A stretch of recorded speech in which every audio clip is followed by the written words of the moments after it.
Hey there. Hey everyone. Hello. Let me check the connection. Gotta get my light.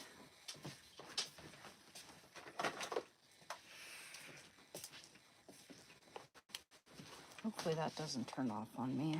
I thought I charged it. Hello. Let me put this down. So we're gonna be having our live stream until about 2 p.m. right this time. Dang it. I guess that's out. I'll be charging that light and I'll find something else. In the meantime, that sucks.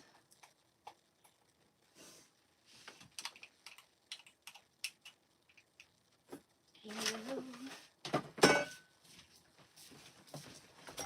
Turn on this light in here. Wish I had some better lighting right now, but hi. Hello, hello. I'm going to be fixing that soonly. The lighting that is. Gosh, I need some.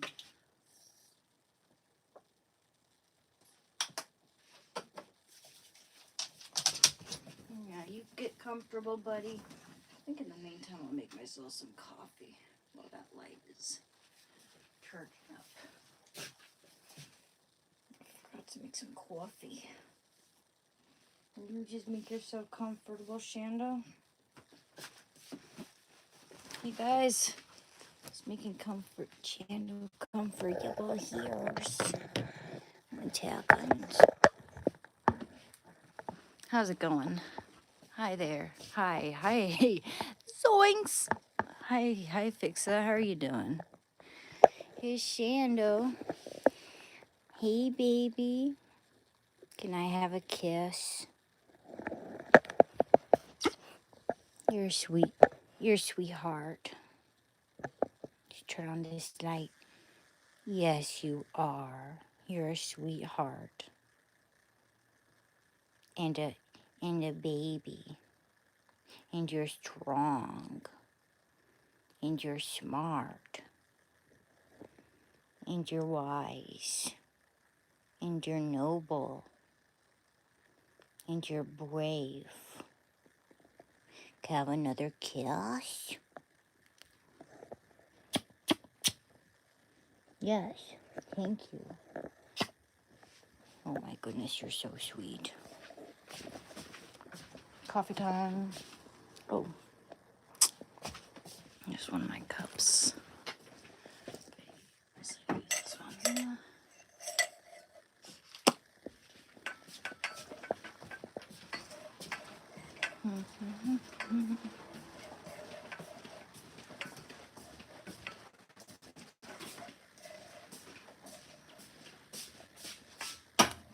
Amazing. Okay. Next, coffee.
Mixing some coffee, and and you are in my way. Okay.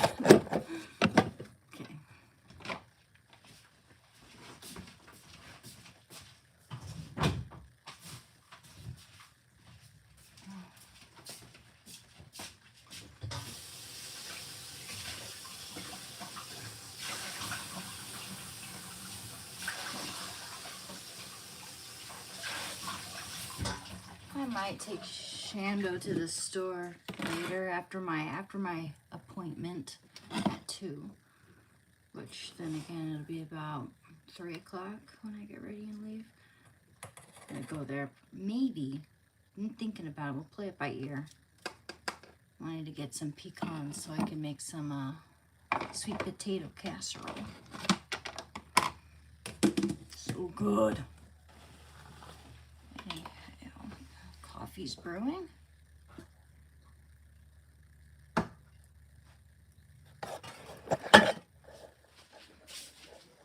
Coffee's dandy.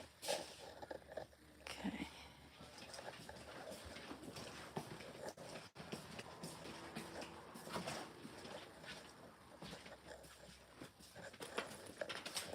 Hey, buddy.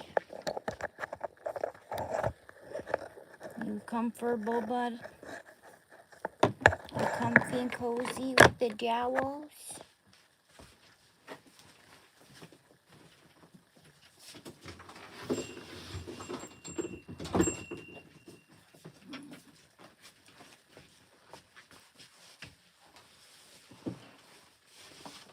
Dang, wish my light worked. Well, none of my little lights work right now. Oh, that felt good.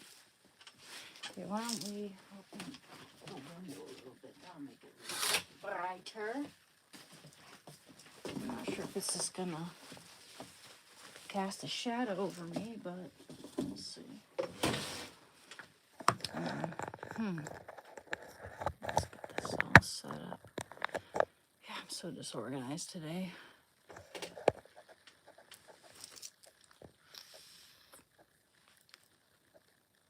Yeah, I can paint later.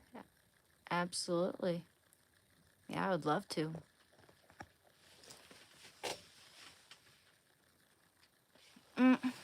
What a fool. What a fool who's never gonna get any women. It's a dude, everyone. What is this, a 12-year-old boy?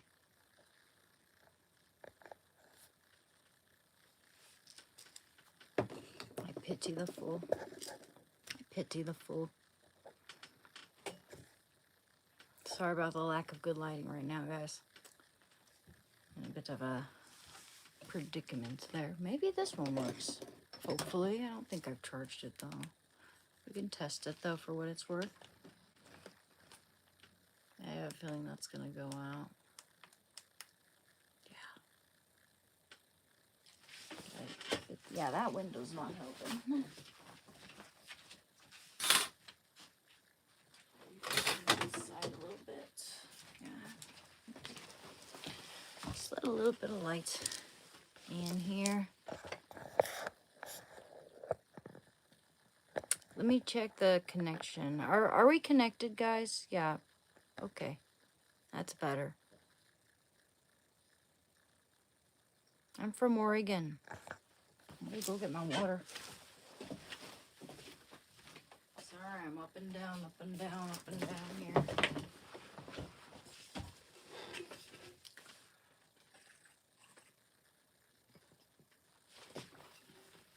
Oh, I forgot to.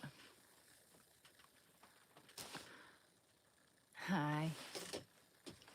Now we can read some Bible. We can talk about recovery from addiction. I have my recovery Bible and my Ignatius Holy Bible. Let's see. Put that. Oh, I don't know where to put it. It's like I don't like setting anything up. Oh yeah, I think my PIN number came in the mail for my AdSense account. I should set that up. Man.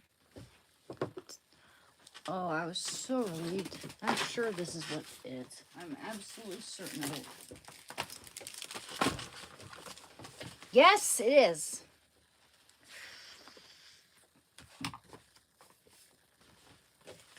Oh, good.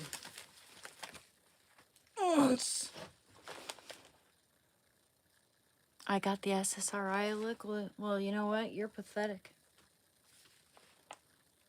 Because I don't. I don't even take SSRIs. Joke's on you.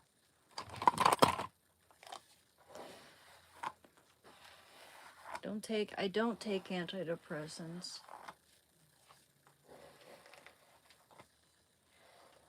Got that SSRI look like. What a mean thing to say to someone.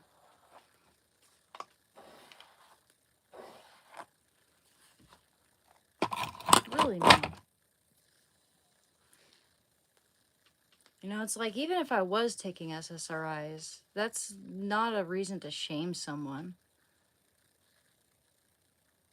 Maybe they're just jealous.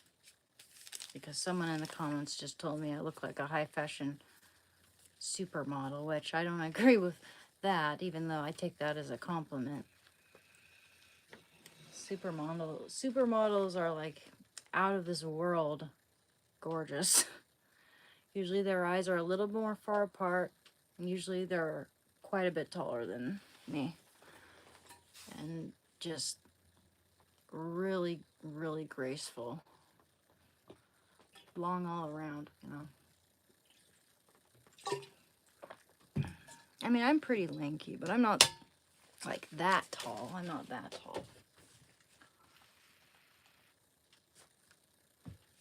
I'm only 5'7", which is tall for a girl, but it's not like supermodel height or anything like that.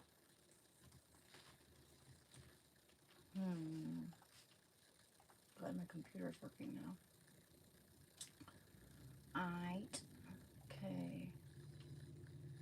Oh yeah, first of all, I want to share my information with you because I'm going to be painting later. And I want to share my Instagram. That's where I post all my art. In fact, I need to take a picture of that Vince McMahon so I can post that there too.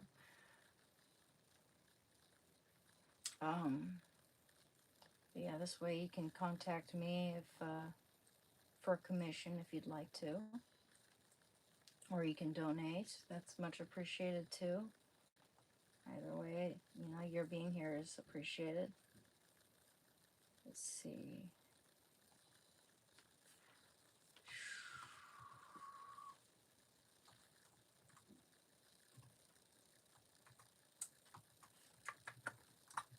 Yeah.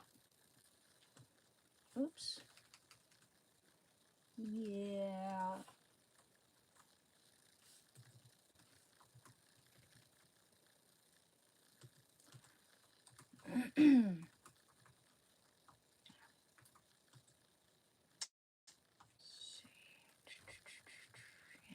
Hando the dog.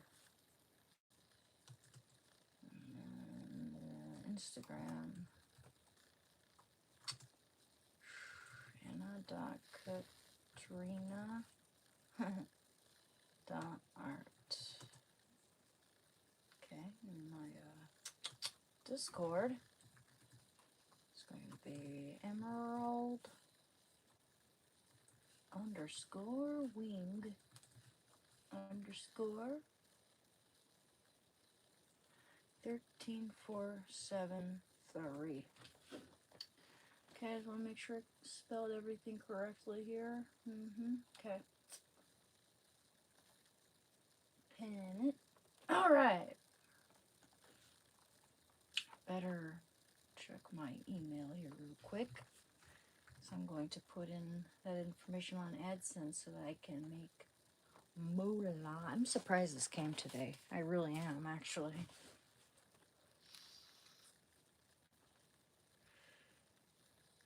I thought I was in trouble for a minute. Come on. Where is it? Oh, yes, the 31st. There we go. Alright. Let's do this.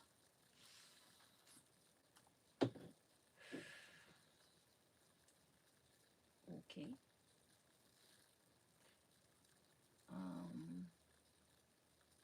Alright. Verification check. There we go.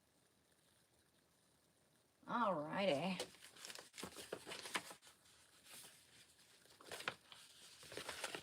How is everyone today? Whoa! I'm gonna rip it up.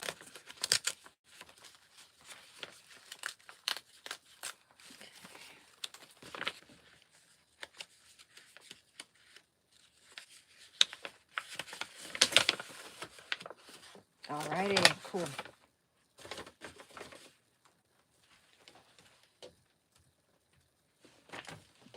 Oh yeah, you guys can't see a damn thing.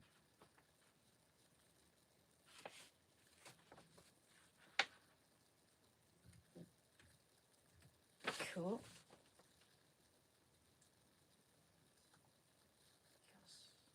Yes. Dunzo. Better keep that just in case.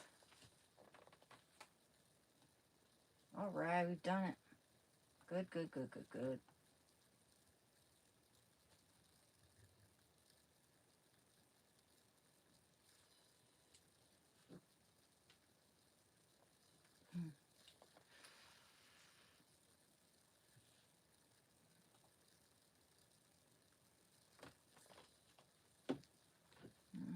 Oh, wow.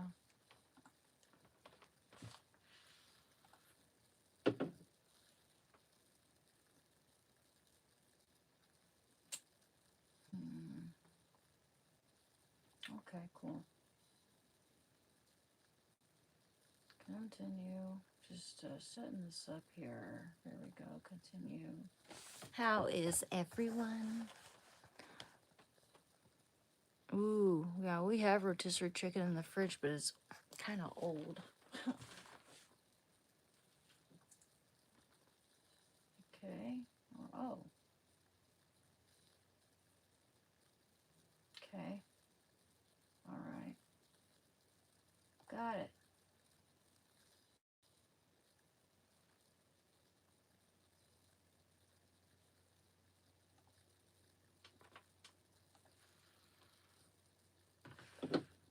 Oh, wait. Let's see here. Let me do something. I gotta get my wallet.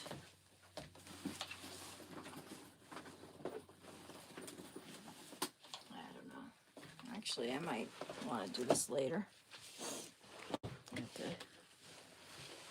look up some stuff on my phone.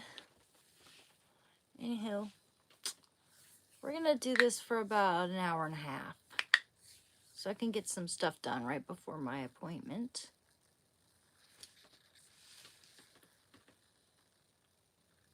I got weird spam. I've got weird spam.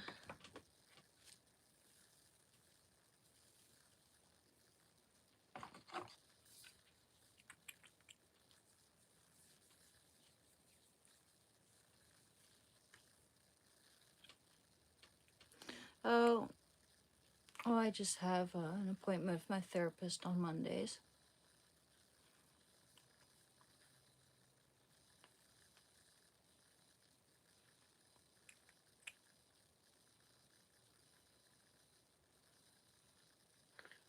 On Monday.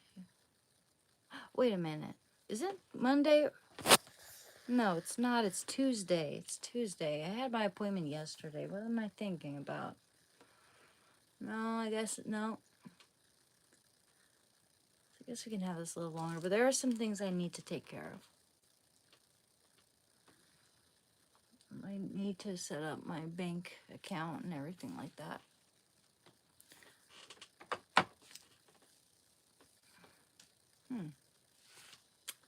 Some vitamin C. Whoops. It is Tuesday indeed. I just realized that. Man, I'm all mixed up. This is why I need a job, so I'll know what day it is.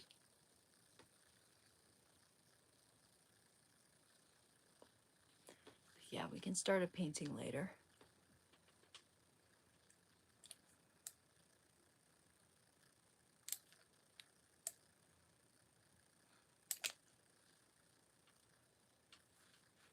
I'm so happy that Raid the Fairy got their painting, man. Oh, I'm so relieved. And I'm so relieved I got my PIN number. Oh.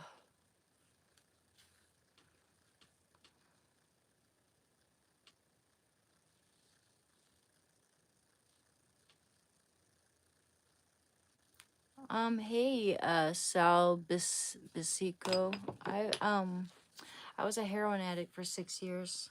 So yeah, similar. Opiates. Um, and I've been clean since February 28th, 2023.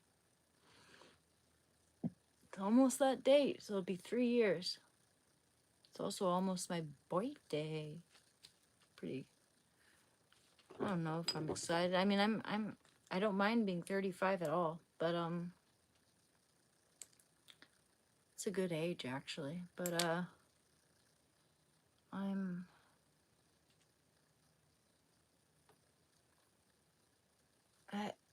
I don't know what I'm gonna do for my birthday, or you know, I don't like reminding people that it's my birthday, you know. So I don't know.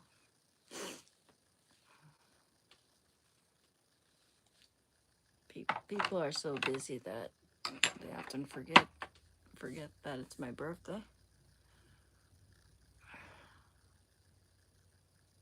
And after all, I had 8 siblings, so it's easy to forget that sort of thing.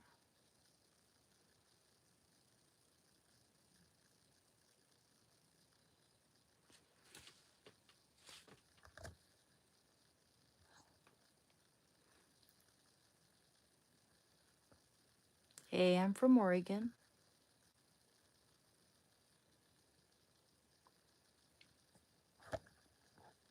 Hi there. Hi, follows. Hey, new beginning.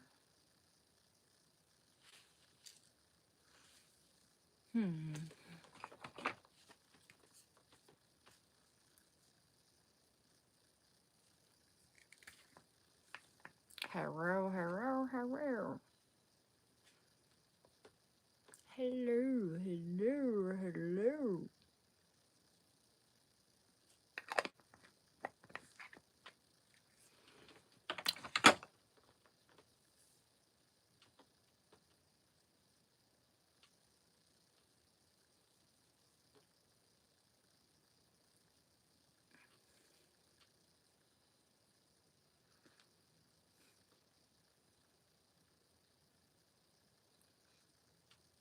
You did an ionic foot detox bath. Huh. Never heard of that. What's that like? Maybe I need that because my feet are really dry. My feet are super dry.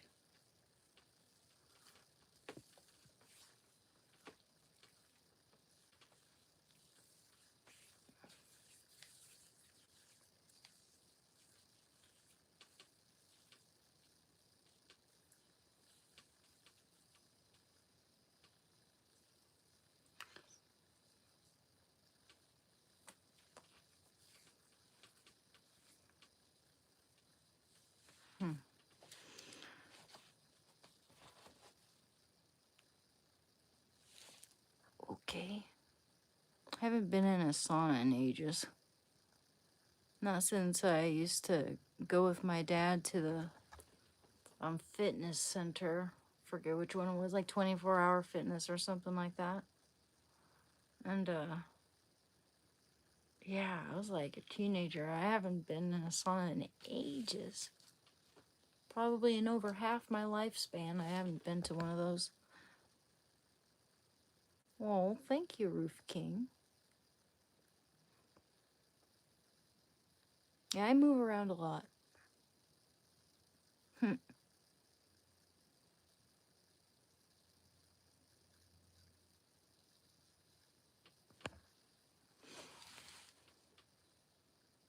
You called me a creepy doll? Yeah, I have some creepy dolls in my room. I have one behind me here.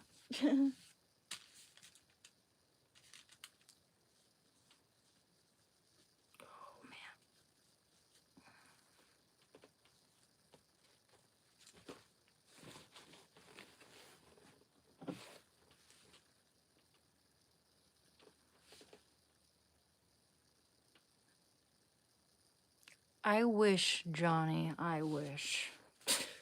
Joke's on you.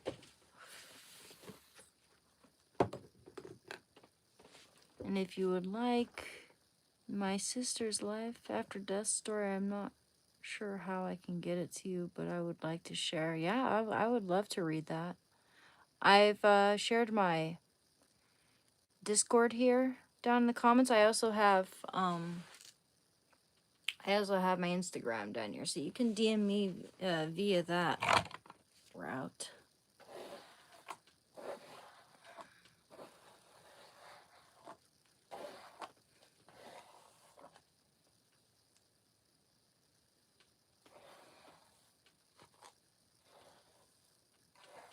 Let my hair grow out, so of course it's gonna be a mullet at first.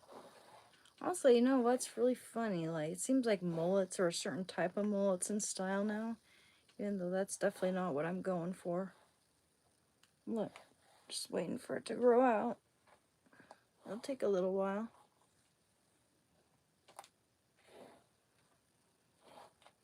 I don't know if I should put it up now because it's wet, but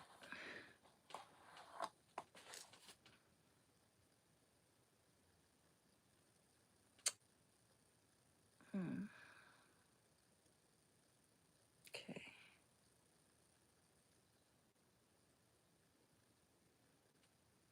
Maybe that'll work.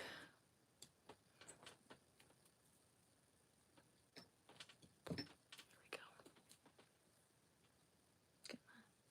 Let's not pull now. Come on. Oof. Oh, oh, oh. Oh, careful. Oh my gosh. There's always one hair that's gotta be tugging. Ugh.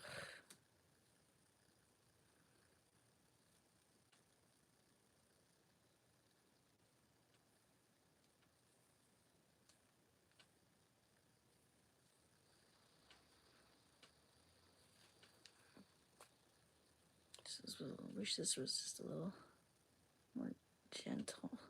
Okay. Nah, I'm waiting for my hair to dry first. It's not gonna work. Oh gosh, I'm thirsty.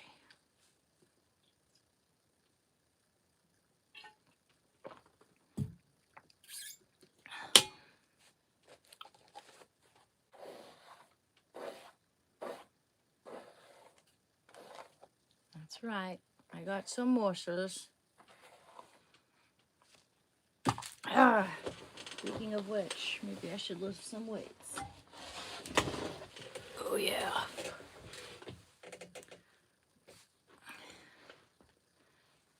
How long do you guys use? Over a decade for me. Yeah, for me it was 6 years. I used heroin for 6 years. I've been clean since 2023, February 28th.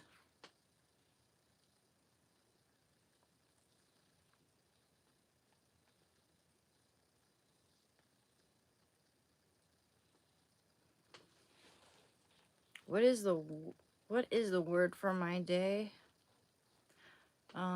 Persistence.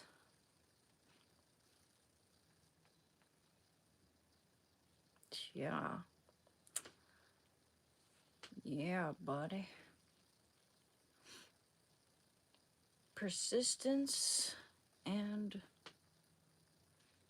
resilience. Good for you, Saunter. 3 years is a big deal. It's worth celebrating. Yeah, it's practically on my birthday, my clean date.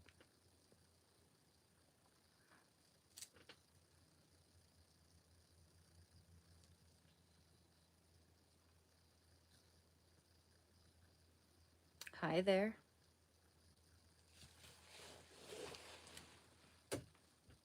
What's up? What's up? Sup, dog?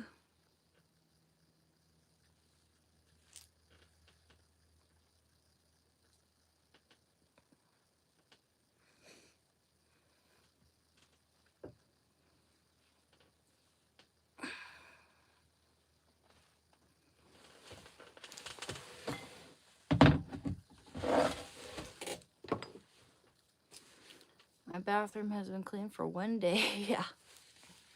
Now around here it's like I gotta clean everything 3 times a day because people just mess it right up.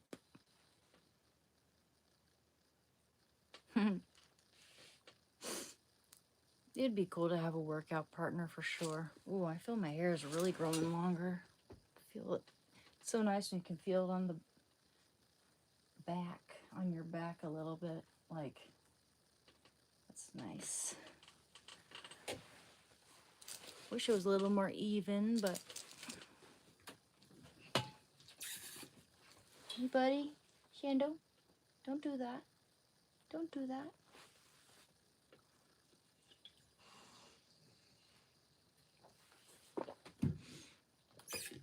You're a good boy. You're a good boy. And you're smart. Okay? You're smart. Oh. You're camera shy. He smacks his lips when he's comfortable. Aww. Aww. Baby boy.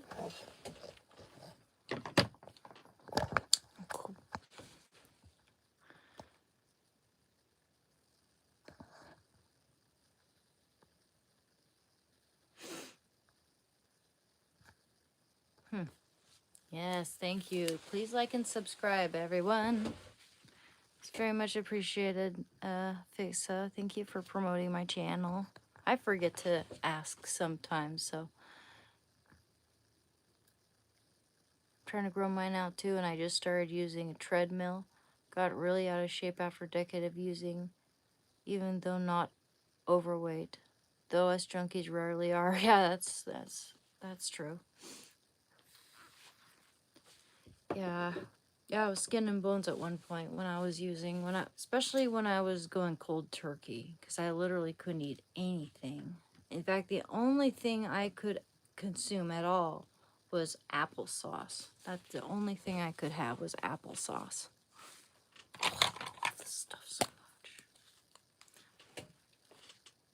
This makes your eyes feel nice and cool. I love it.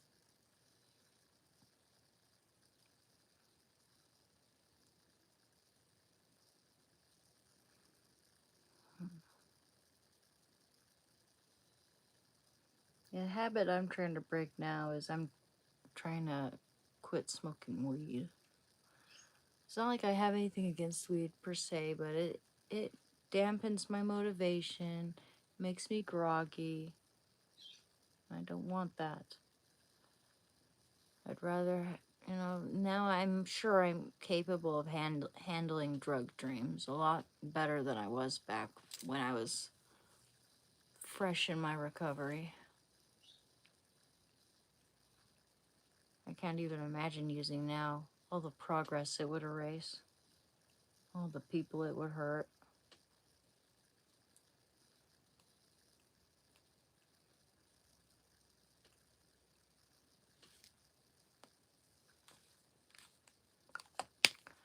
Beautiful. Love that stuff.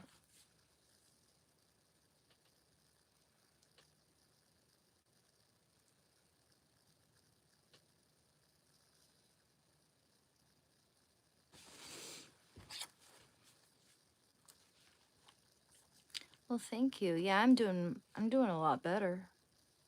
Yep. I mean, this morning I overslept. I was supposed to have an appointment with my provider, and I overslept by 30 minutes. I did set my alarm, and the weird thing is like at 10 o'clock when I woke up, my alarm went off, and it set, or it goes off periodically after the time that I set it. But it was like, it did not wake me up until like 10 o'clock. Gotta set like 2 alarms or something, or I don't think it was loud enough. I think that was the issue. It wasn't loud enough. It was actually way too quiet. I'm like, what the hell? Why is it so quiet? I don't remember ever setting it to that volume. Yeah, my phone is really wonky. I need to get a replacement. There are all kinds of things that are messed up about my phone here. Screen is so cracked. You know, one more drop and it'll probably shatter to bits. It's like a spider web of cracked glass.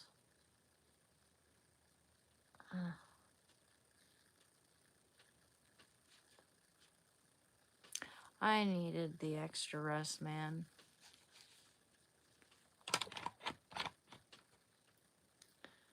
Oh, I did, but it's important stuff. It's, you know, I'm trying to get my meds. So I have a bridge prescription now. Oh boy.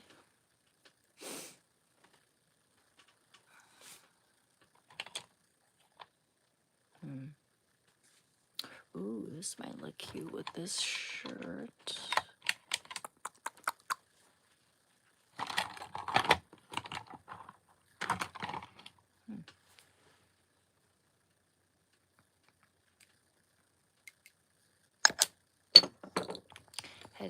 Hello, Retro. How are you doing?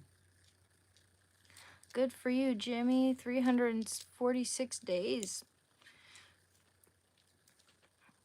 That's almost a year, man. Keep it up. I'm bad about oversleeping too. Missed my hair appointment this morning. Now my roots are all grown. This month. Now my roots are all grown out. Yeah, man, like I'm notoriously bad about that when it comes to doctor visits over when they're early in the morning.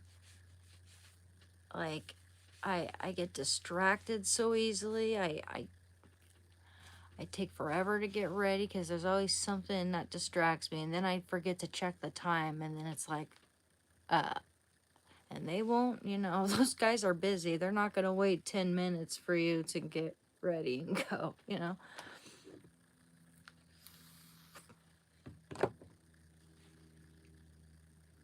But my provider that I have now, he's so nice. In fact, he called me back. He actually called me back to have it all set up so that I'd be able to go get that stuff. Because if I go a day without Suboxone, I go through withdrawal. And I start to feel absolutely crappy. So I'm really grateful to him. He's a really nice guy.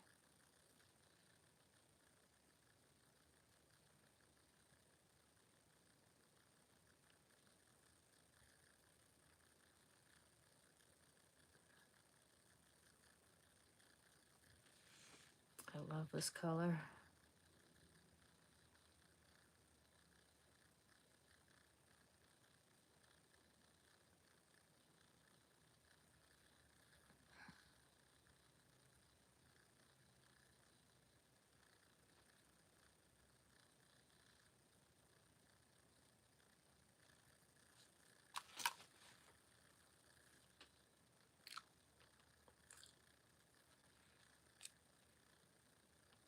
Why do we always, girls, why do we always do this when we put on our makeup?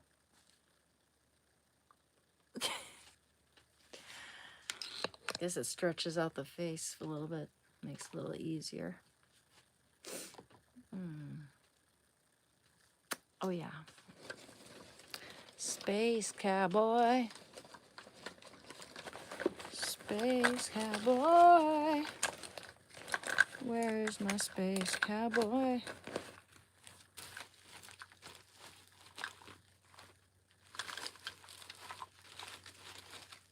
Come on. There it is. Love this stuff. Love it. Love it.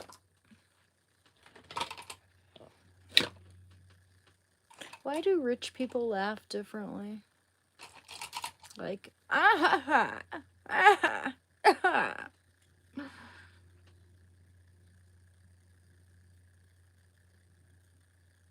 Someone in the next room's like, what the fuck?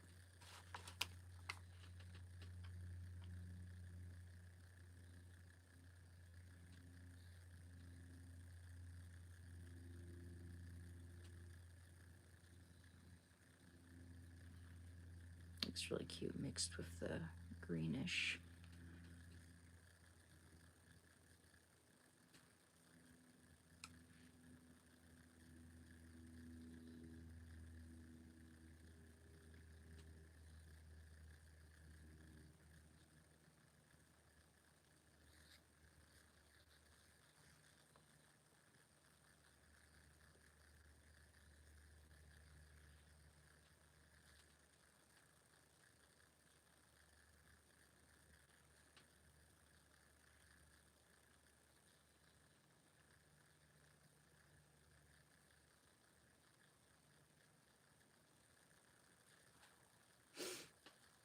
Yeah, I don't know how some people tolerate my ADHD, because I have such a hard time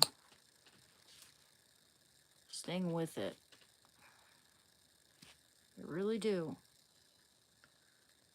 And I know a lot of people hijack that term. A lot of people say they've got ADHD when they probably don't. Actually, a lot of people do have ADHD these days because, I mean, we're so used to instant gratification now. We cannot keep our minds focused on something for more than an hour, let alone half an hour, let alone 15 minutes. You know, people have a really hard time focusing these days.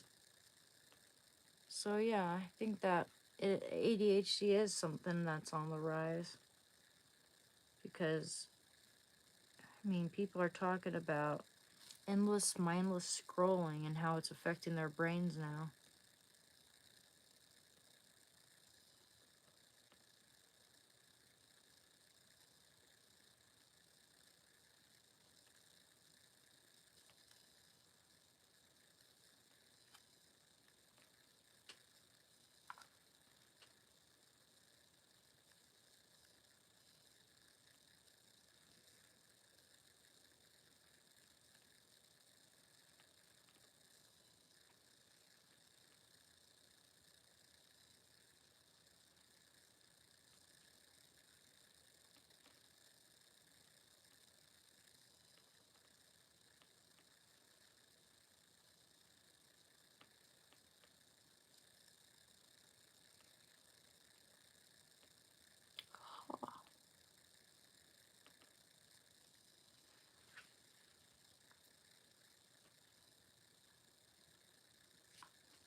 I don't even remember the last thing I was said, so forget about it.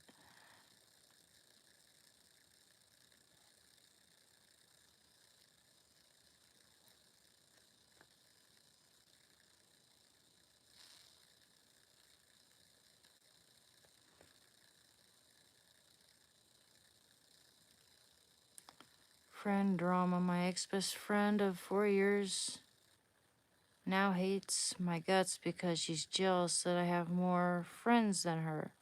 She talked about me in front of me at school. Just forget about her, man. Ghost her, or just don't talk to her, because that's not a friend. When a real friend wants to see you succeed, and I know people like that. People who do not want to see you win. It's all competition with them. They don't want to see you succeed. And when something good happens to them, they love rubbing it in your face.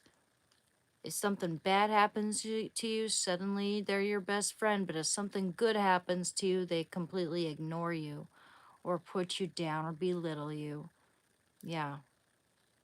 Yeah, don't let that, don't take any of that crap. You're worth more than that. You deserve all the friends that you have.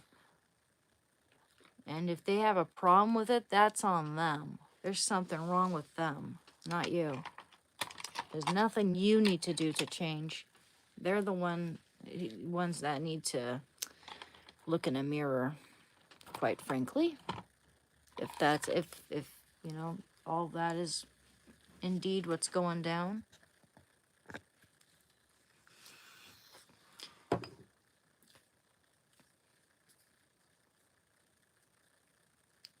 Well, you know, I don't feel any hate or anything, but I do feel righteous indignation from time to time, or anger, or, you know,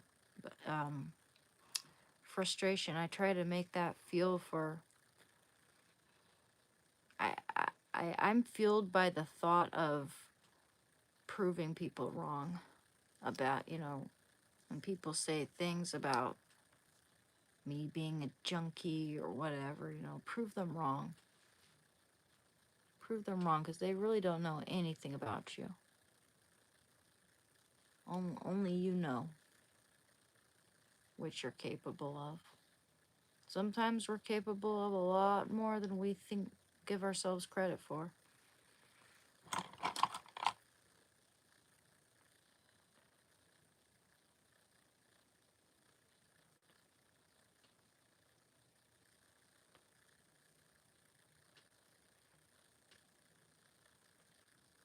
Yeah, I kind of had a friend like that once. They were my childhood friend too. Anytime something bad would happen to me, it was like they would feign support. It really did sound like they were feigning it too. And then if something bad happened to me or if something good happened to me, then they completely ignored me, or they'd talk over me and say, well, but this happened to me, blah blah blah blah blah blah blah blah blah. Like,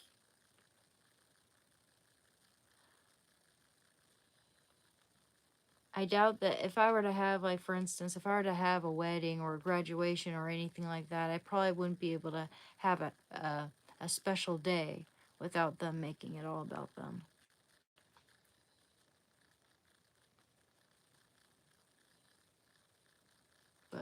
But yeah, it's unfortunate because she changed. She changed. She was not like that when she was younger. She was younger. We used to make art together and go on little hiking trips. We used to play Dungeons and Dragons together.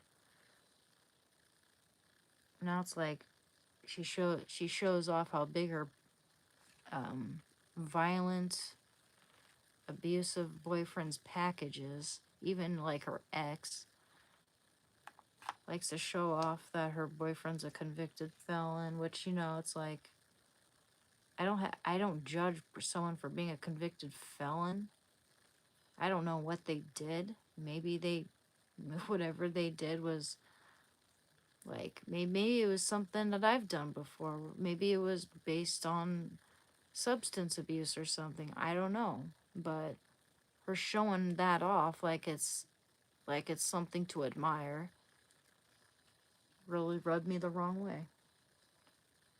Especially when she was bragging about the, size of her abusive ex's package, like, and telling me that I like guys with small wee wees, and that was where I drew the line right there. It's like she came in, I caught some stray bullets when she was fighting with one of my friends because my friend nonchalantly said that they don't like pugs very much because of how they're bred to not be able to freaking breathe. And so she got pissed, and I tried to be the peacemaker, and I came in and said, like, try to tell her that's not, he doesn't mean it that way. She does nothing personal towards you. And she's like, and Anne here likes men with small dick. And I'm just like, wow, bye bye, bish.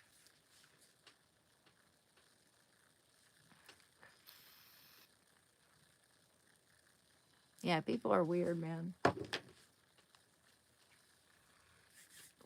Weird. Oh God.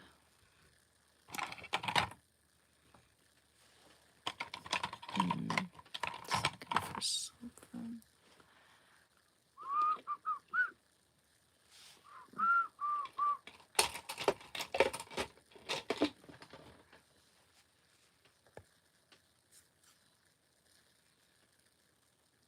I don't exercise a ton. Thank you, Clint. Thank you very much, man. It's very much appreciated. Thank you. Oops. trying to make it so I can give you a heart, but little things in the way here. There we go. Oh, hey, Coding. Hey, randomly landed on your page. I believe you're so strong and always be strong too. But honestly, gorgeous. Gorgeous, keep doing what you love, girl.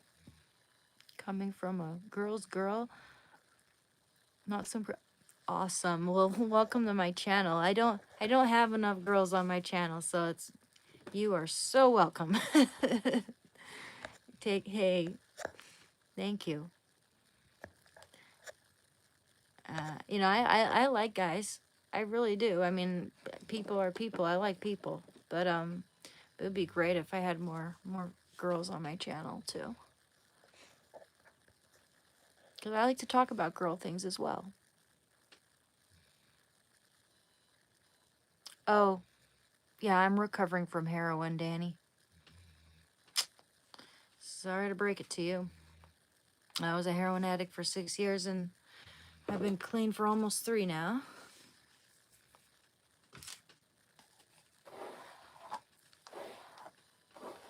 Yeah, shit's serious. Shit's serious. It nearly killed me when I was at the worst of it. When my best friend passed away, when my best friend Adrian passed away, I relapsed while I was drinking a 5th of whiskey every day. And that nearly killed me.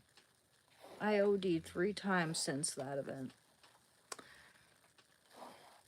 So I'm lucky to be alive. I truly believe that God is on my side.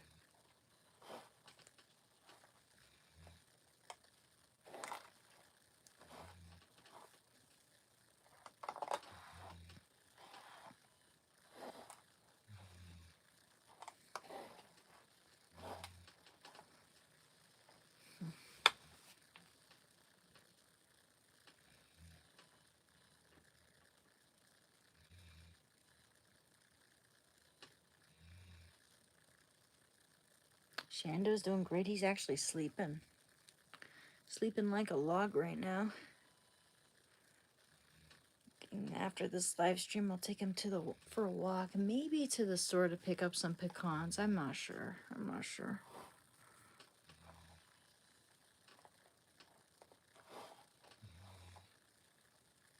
If it's just one thing, you know, I might ask my dad if he can drive me. I'm not sure. Okay. Well, I'll just use this ponytail. I like this one better.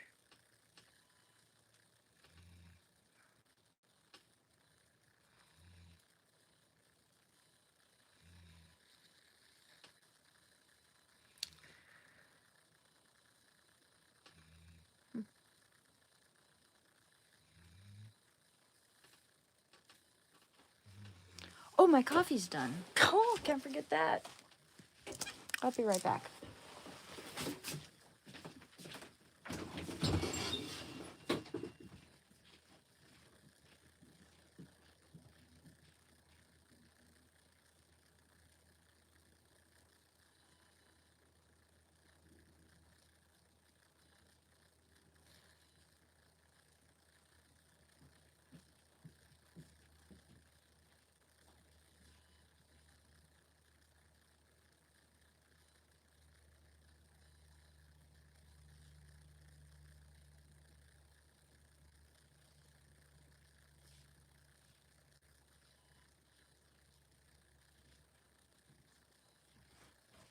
Oh, yeah.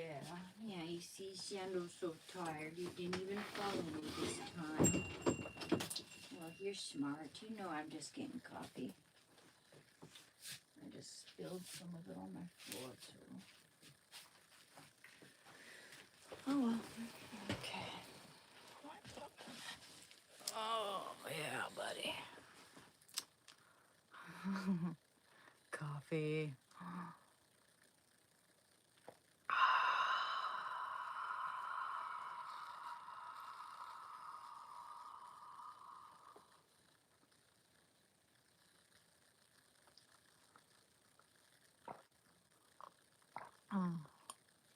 Thank you, Curly Kid.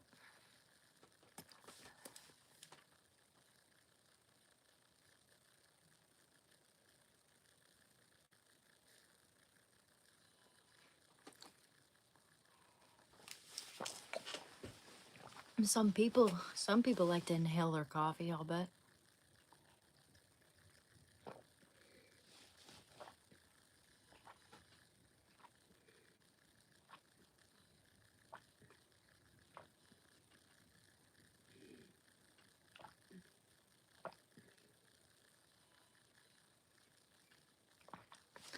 Oh, yeah.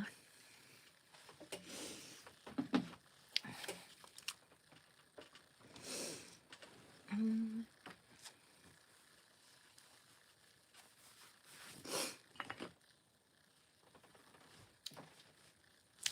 Okay.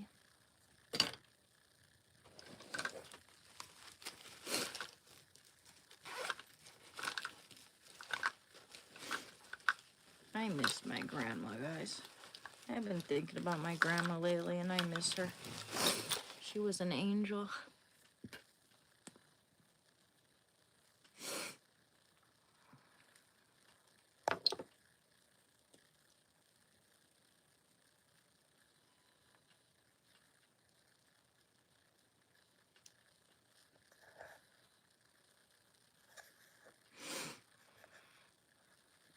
Hey, Danny.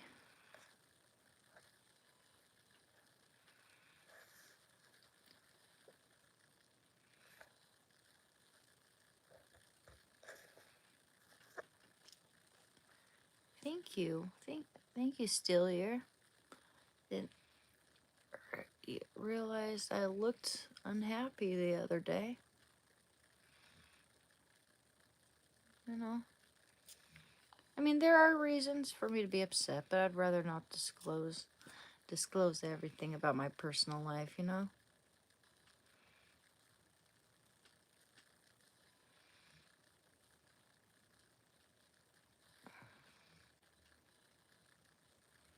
People can think whatever they want.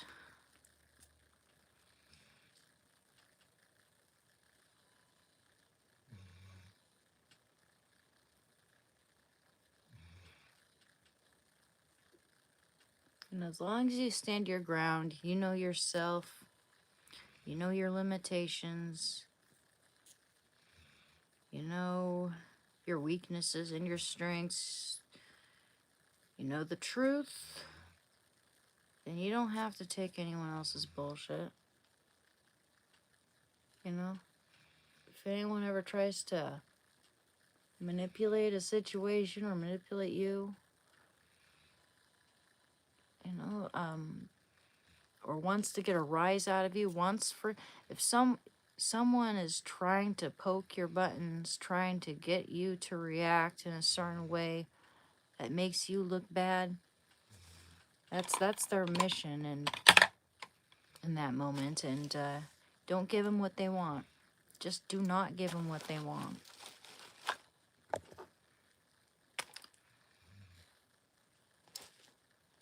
You know who you are. If what they're saying isn't true, then it's not worth it.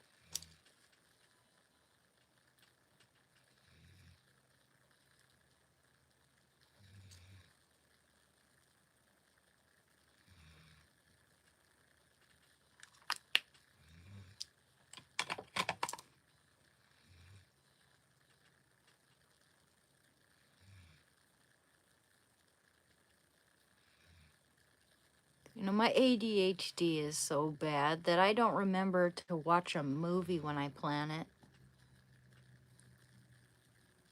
let alone look up a movie to watch. I just get distracted by the next thing that pulls my attention.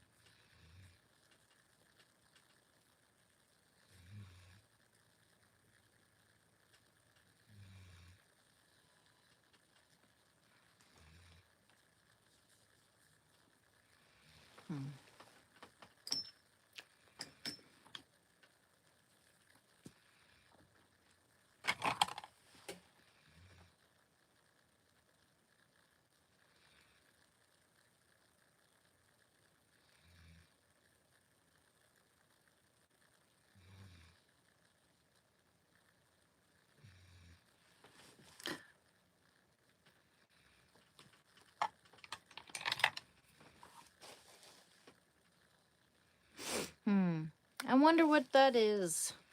I wonder what it is. Oh yeah, we're just getting some crocuses in our yard, and daffodils too. I love it when I see that. Reminds me that spring is coming indeed. I'm really happy about that, actually. Spring is in the air. I was supposed to be pretty high in makeup, and the little nib fell off. But I have two of these, so I'm gonna just use the other one up and then transfer that nib, or from this one to that one. See, this little nib fell off on the other one, so I'll just transfer this thing to this lid here to that one when I run out of this, because this is good stuff. This is a lip tint. When I buy makeup, I always do their little, oftentimes they'll have something that matches, to match their makeup tones, the right tone with your skin tone. They have a little color theory test based on whether I'm a winter or a summer or a cool spring. I think I might be a cool spring. I'm not I really don't know what I am exactly. It's more complicated than it seems. I've heard that just about everyone wants to be a winter, because winters just look so good in everything. A winter is someone like, if I'm thinking of an example of who a winter might be.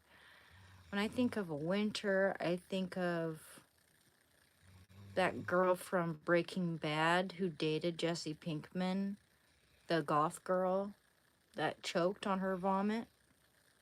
I forget what her name is. But she's a winter, I think.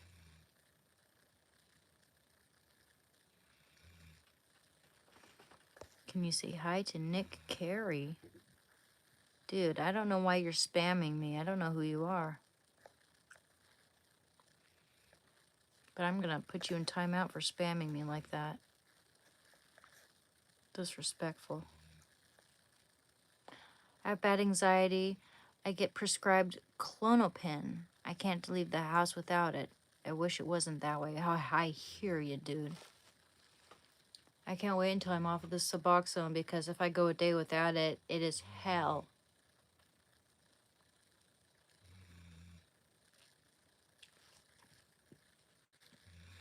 I've heard that lip tints can dry your lips out.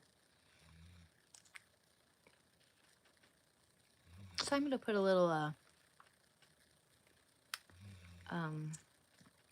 lip gloss or lip oil over this.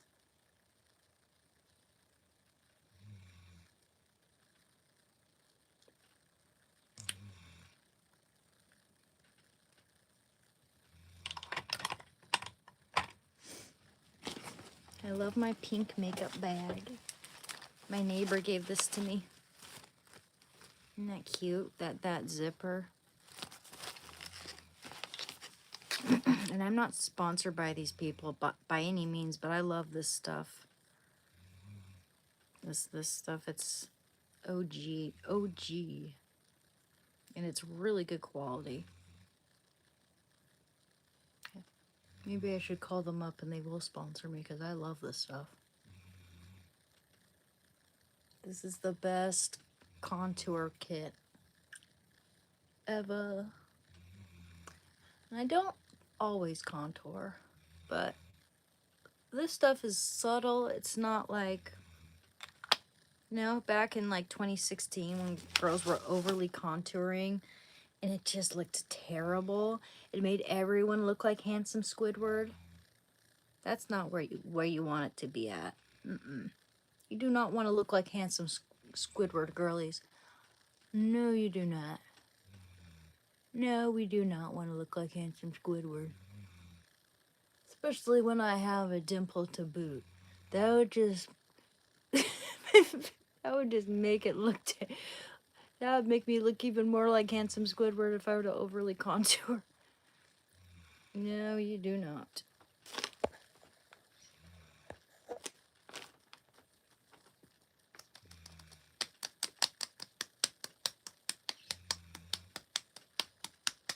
Taking it all out on myself. Wash, wash, wash, wash, wash, wash.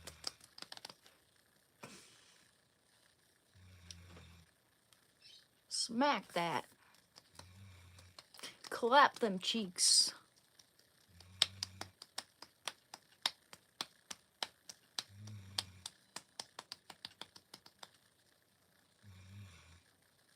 Thunderclap them cheeks, man. Yeah, thunderclapping them cheeks never helps. Oh, I'm not hurting myself. What are you talking about? Putting on my makeup.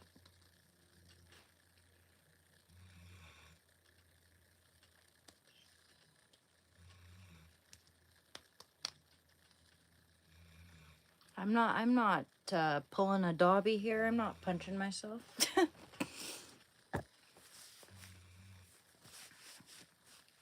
Master bought Dobby clothes.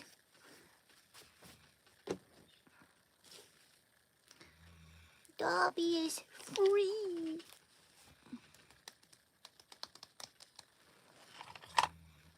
Fucking hated Dobby. Pissed me off. It was like my least favorite character in Harry Potter.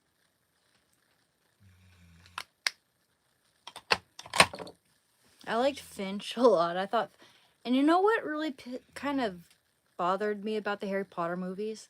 They did not include Peeves in the movies, and Peeves was one of the best characters. And that I don't get, because there's a lot of good comedic, like there's a lot of good comedic content with Peeves. A lot of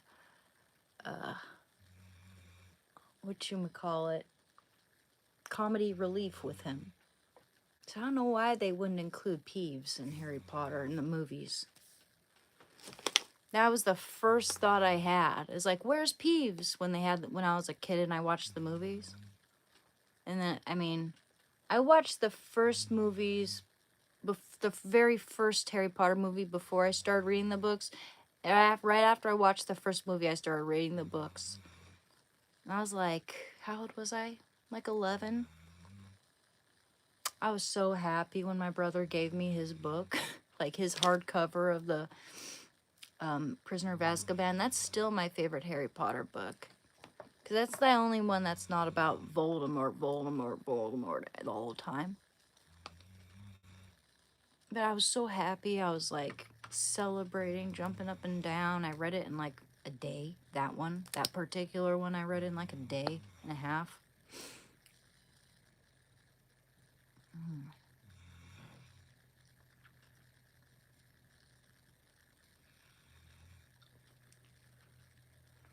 This stuff smells like chocolate Andy. Love it.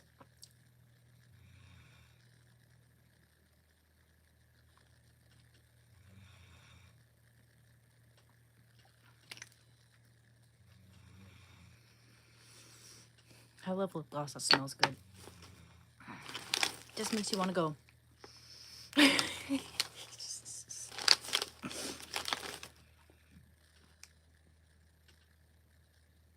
Oh yeah, with this thing I can definitely tell if my skin is breaking out. Wow. My lips look good though.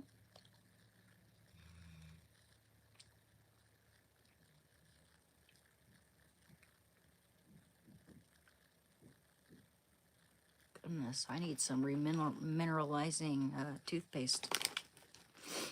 My teeth are eroded quite a bit from doing heroin. That and my veins.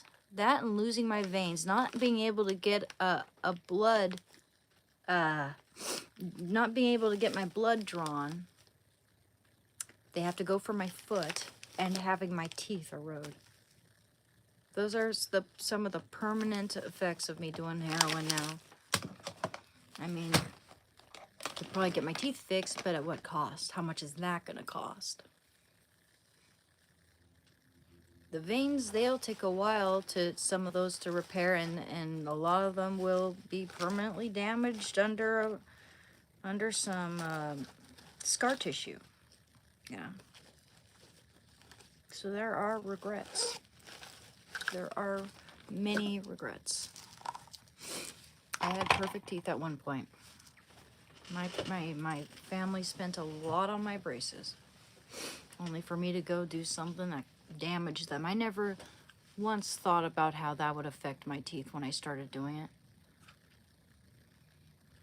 I really wish that someone could have stopped me. But unfortunately, I was not in a good place in my life, and I was not around good people.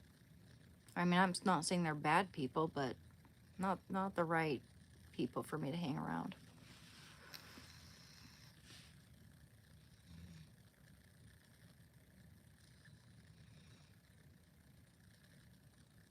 Yeah, I'm sorry, Dylan. Yeah, but you know, it's like, especially when you had perfect teeth, right? I don't know how if I started out with bad teeth, I'd probably not even have teeth right now. But it still makes me feel awfully guilty. Makes me feel awfully regretful for It's like, why did I do that? Why did I do that?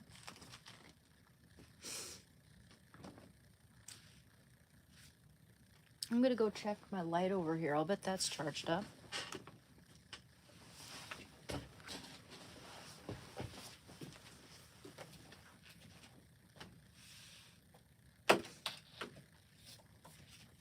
What a big dozing dog.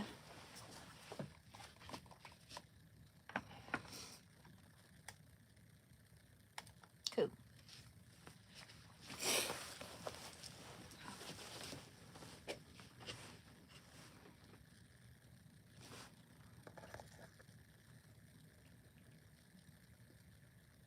Yeah, we have pretty good oral genetics, teeth genetics in our family. My grandma also, the one I always talk about as being, she was my hero. Um, she was a dental assistant, I believe. And she was super serious about teeth. Like, she helped me with my braces and all that, took me to the orthodontist. So I feel terrible about this. Yeah, I don't know what the solution is. I'll get some of that remineralizing toothpaste. It is kind of expensive, but if it works, it would be worth it. So, I don't know. Do you guys ever use that remineralizing, like hydroapatite or whatever it's called, toothpaste? I forget what it's called. But it's remineralizing toothpaste. And if any of you guys use it, does it work for you? Is it kind of a scam?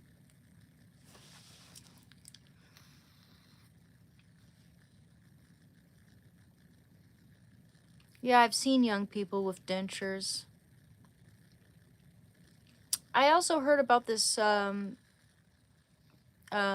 this culture of people. I forget where they live, but they never consume any sugar, and they never brush their teeth, and their teeth are perfect.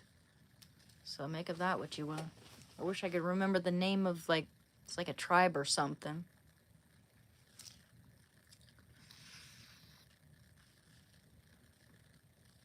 Oh, I have ADHD, all right, my friend. But it's also because I used to live in my own apartment, and now I'm living with my parents, and everything I owned in that apartment is now in this one little room. So that doesn't help my that doesn't help my ADHD. I lose things all the frickin' time. Am I in a program? Nope. Like, what you mean, like a recovery program? Well, kind of, yeah, yeah. Yeah, I have a drug counselor, but I haven't spoken to him in a long time. I should call him up, let him know that I'm still kicking, that I'm still clean, and that I'm grateful for everything he's done for me. Yeah, a lot of people have ADHD. Of course, I'm not the only one. I get it from my dad. I think. Yeah, my dad probably got ADHD worse than I do, even. Maybe just as bad, if not worse. You know what? I found this 12-step Bible on a bench when I was going to my outpatient appointment. I kid you not. Like, it was meant to be there for me. Yeah, this one and another book that was based on recovery. But they have like the 12 steps here with a Bible with Bible passages that pertain to it. How about we read chapter 6 of Isaiah, Isaiah's cleansing and call. Would you like for me to read this, guys? Well, I'm going to read it, okay?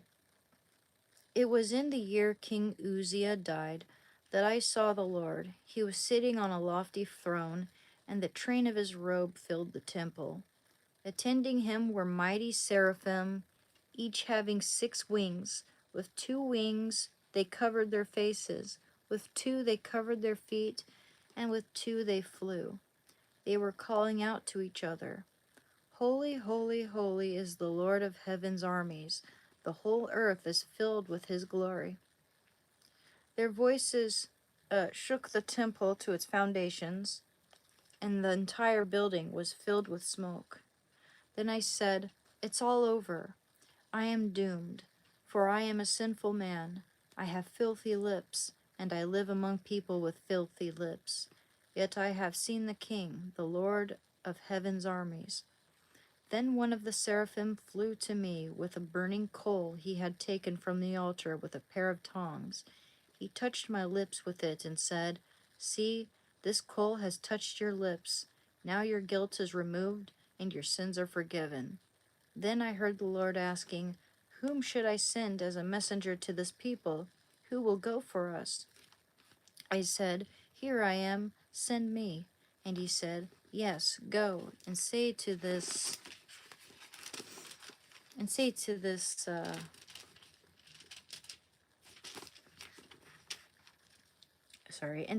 people, listen carefully, but do not understand. Watch closely, but learn nothing.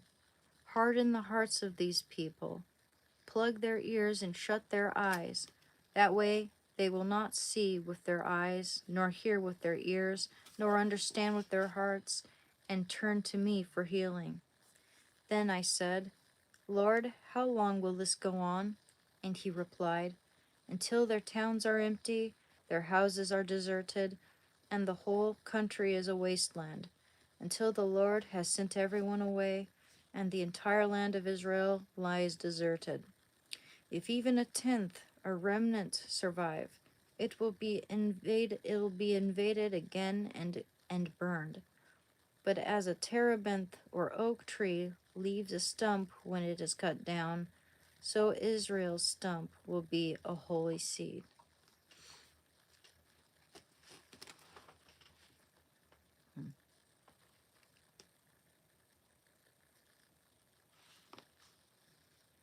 My laptop seems to be working pretty alright right now, but I'd still like to get it looked at sometime. Seems to have some, like, ventilation issue.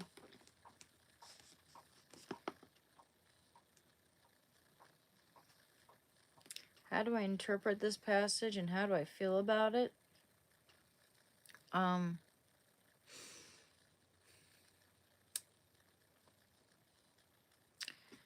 I'm not really sure. It's like,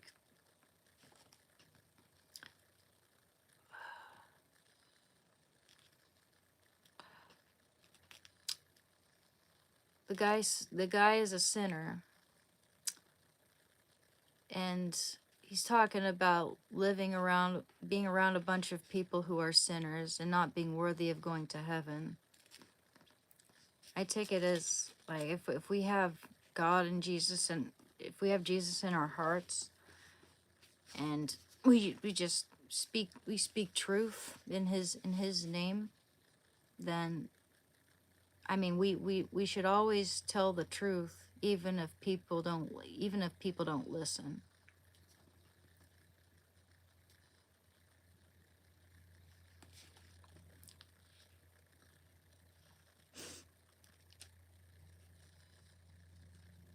I'm not sure exactly how to interpret that. Yeah. Yeah, that's what it sounded like to me, like a prophecy of Jesus coming, and the fact that some people will close their minds and their ears to him. They won't be able to, well, I mean, I don't know how people will interpret it, but there are some people who will close their minds and ears to the coming of Jesus, and there are some people who will accept Jesus, and into their minds and hearts. And yeah, I don't know.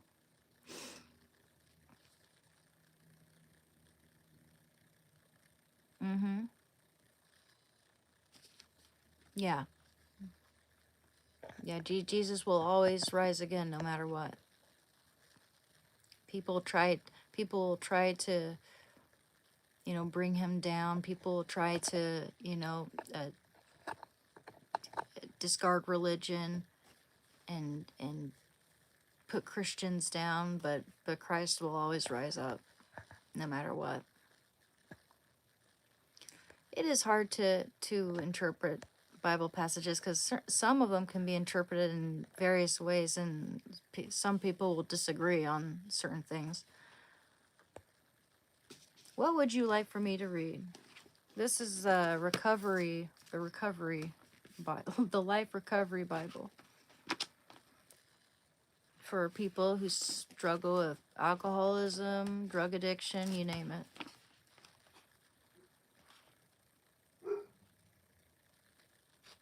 Let's see. I really like I like Jeremiah, and I really like Romans quite a bit.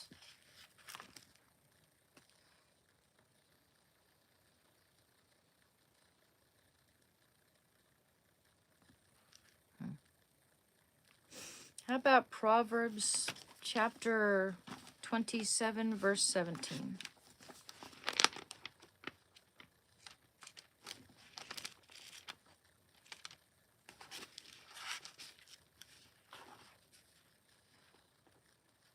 Chapter 27, verse 17.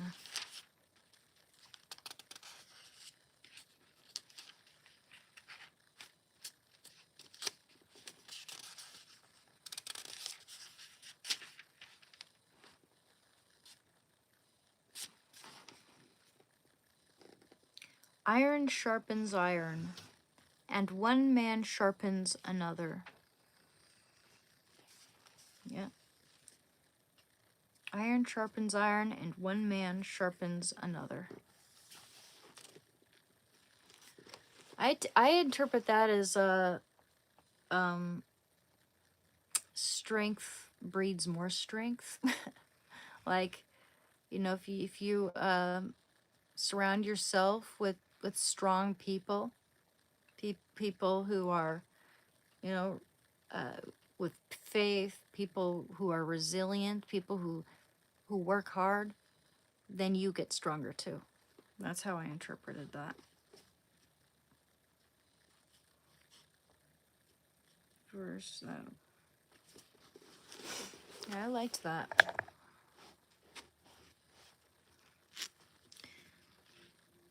And that here in this Recovery Bible is interpreted as, since I am accountable to God, I don't need a sponsor. You certainly are accountable to God, but God has also instructed us to be in healthy and supportive relationships with others. You will grow much stronger and more quickly if you have someone to guide you, encourage you, and hold you accountable. Yep. Okay, so that's those are the 12 missteps of life recovery. So these are answers to common statements about, like people who are in recovery, that people in recovery make, like, oh, I don't need a sponsor. I only need I only need God's guidance. But yeah, as it says here, God instructs us to be in healthy and supportive relationships with others, and that we'd grow much stronger and more quickly if we have someone to guide us, encourage us, and hold us accountable. God wants for us to make healthy connections. It also brings us closer to Him. We learn from each other.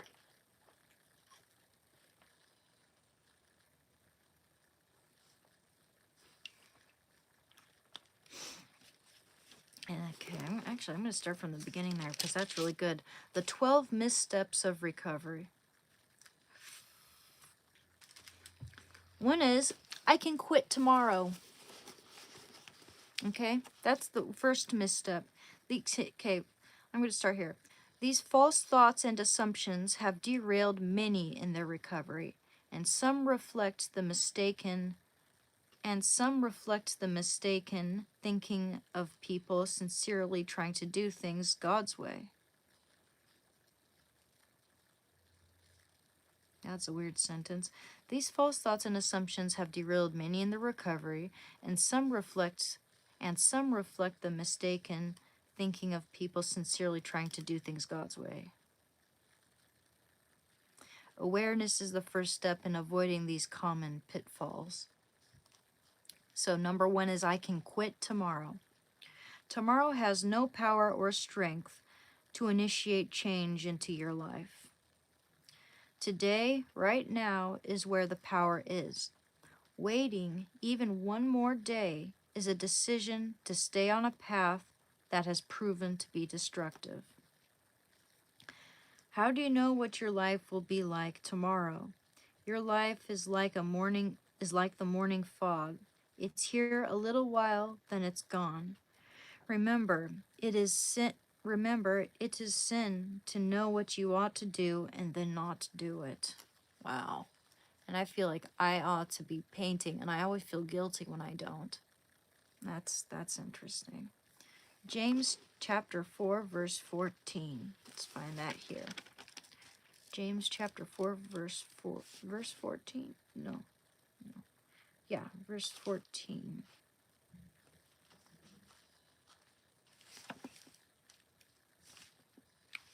James. I think it's one of the last books. Yep.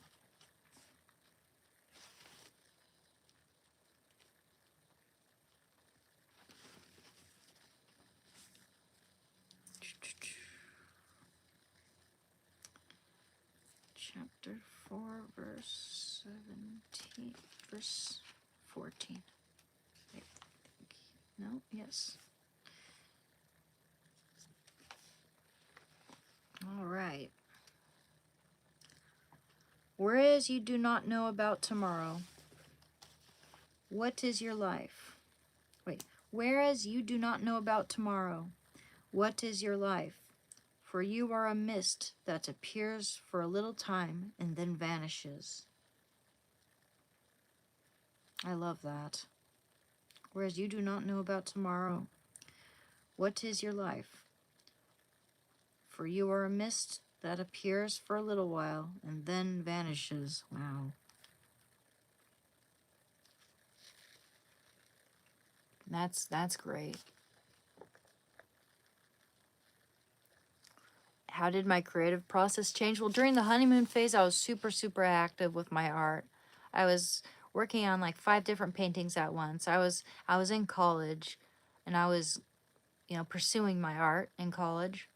But when the honeymoon phase ended, and fortunately it was right when I graduated, right after the Berlin trip and all that, not long after that, like in 2020, as soon as I started injecting it, that's when it really went downhill, and I stopped creating art because I only had time for heroin. Couldn't afford anything else. So, yeah, didn't last. Did not last. And if anything, I probably would have created better work without it.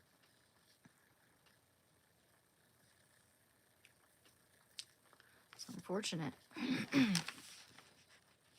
Another misstep of recovery is I can handle it by just trying harder or having more willpower.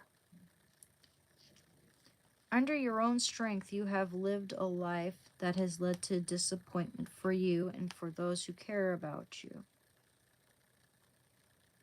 Under your own strength, you have found only momentary victory or short-term progress.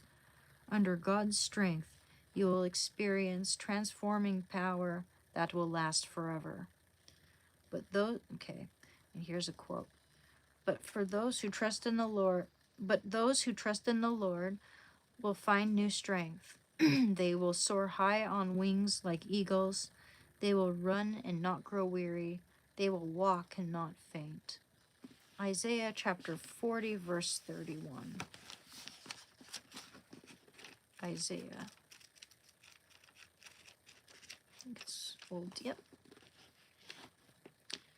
Chapter 40. It's a long book. Verse 31. Okay.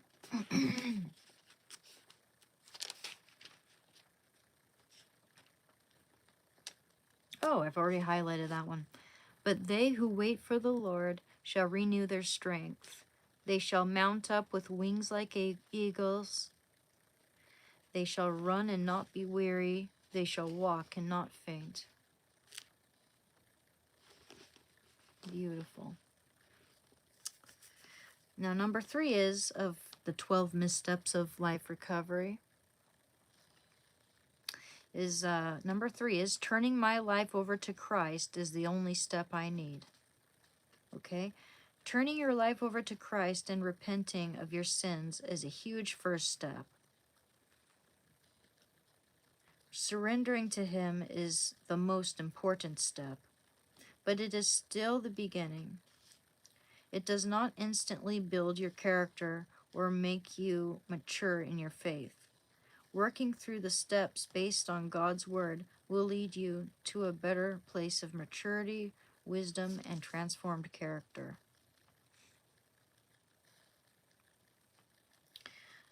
So, the quote is, solid food is for those who are mature. Solid food is for those who are mature, who through training have the skill to recognize the difference between right and wrong.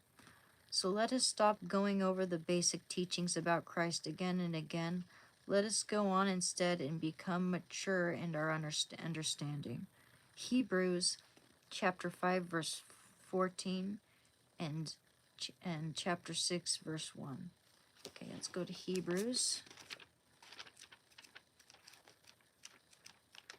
I think that might...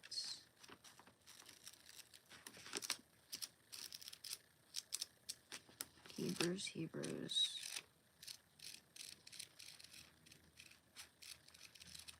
Where are you, Hebrews?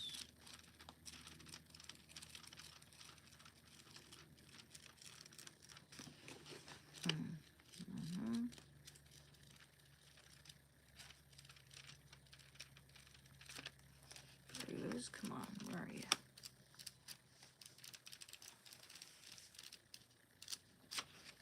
Up there, I think it might be the Old Testament. Or no, it's not, it's the New Testament. 196.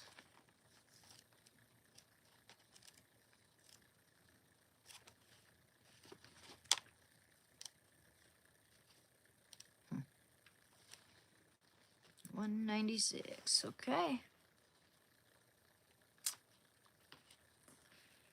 Chapter 5, verse 14.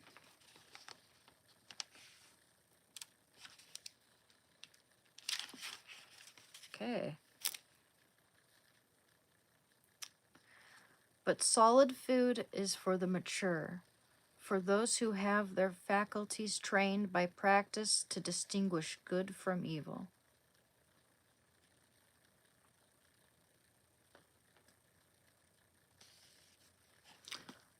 So while it's good to place faith in God and go by His teachings and everything, we have to practice. We have to make ourselves strong for him too. We have to put some of the work in. That's how I interpret that. We need to put work in as well. We can't merely say, oh, I believe in God and that's that. You got to put work in.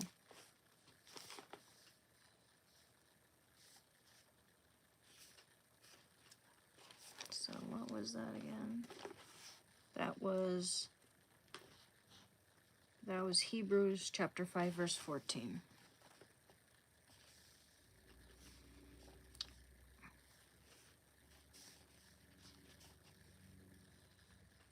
Verse 14. But solid food is for the mature, for those who have their faculties trained by practice to distinguish good from evil.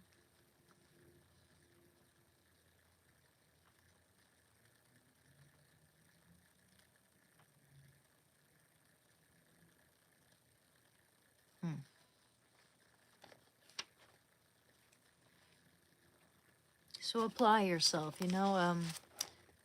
seek the most out of what you can get.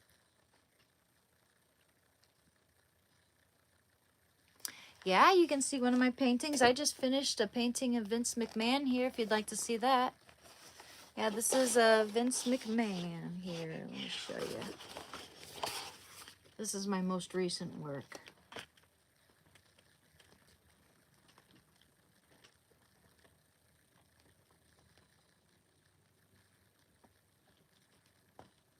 Vince McMahon. It's watercolor and gouache on watercolor paper. I really like how he turned out. So there's one of them. And I also do oils. There isn't much room around here for me to do oils, but I do them. Yes, it is. It's Vince McMahon. I really didn't know who he was before someone recommended that I draw him.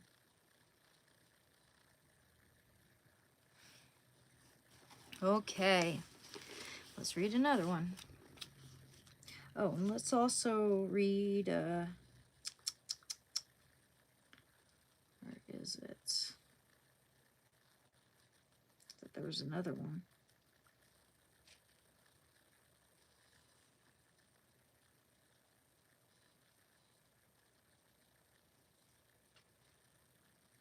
Okay.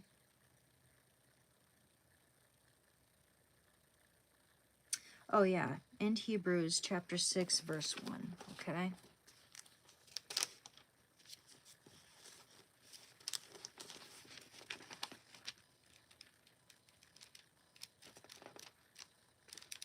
Here we go. Chapter 6, verse 1.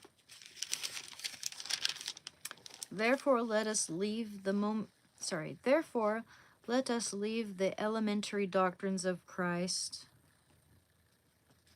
and go on to maturity, not laying again a foundation of repentance from dead works and of faith towards God. Therefore, let us leave the elementary doctrines of Christ and go on to maturity, not laying again a foundation of repentance from dead works and of faith towards God.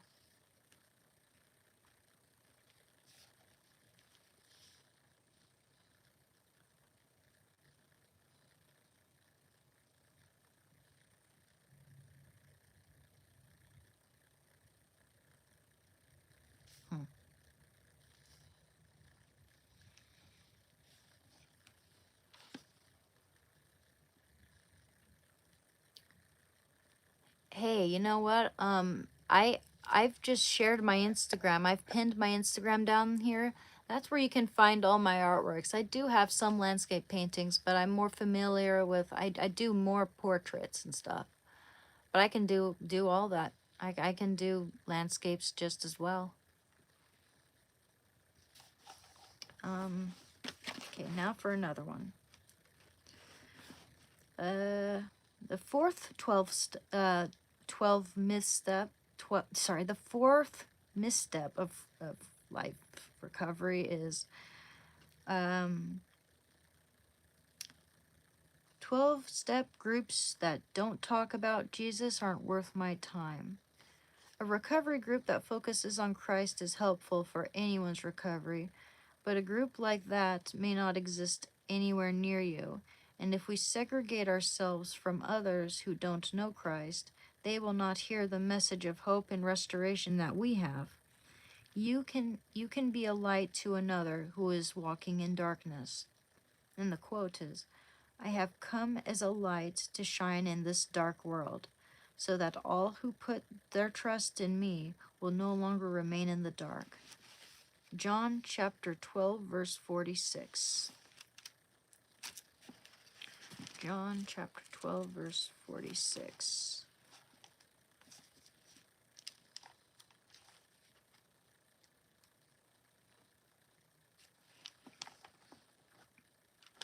Okay. I have come as light into the world, that whoever believes in me may not remain in darkness.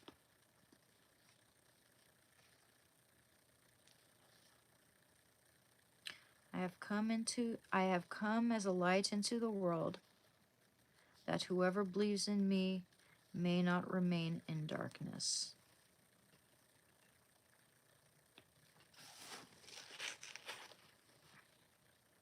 Now, the fifth misstep of life recovery is, while recovery might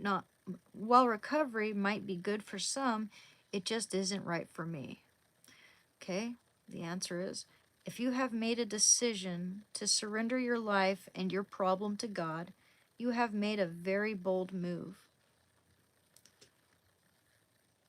But your enemy will be the tendency to drift, to move away from surrender and to compromise, jeopardizing the progress you've made. Recovery prevents you from drifting, providing a path to growth and maturity and the support you need to succeed. But you must, and the quote is, but you must continue to believe this truth and stand firmly in it. Don't drift away from the assurance you received when you heard the good news.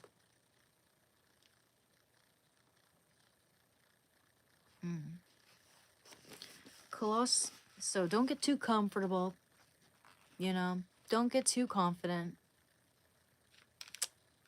Anyone can fall off the wagon.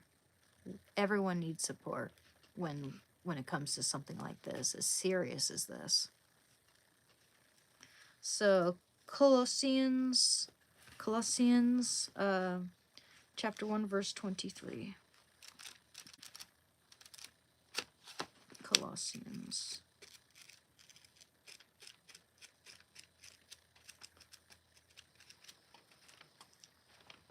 Colossians, come on, where are you?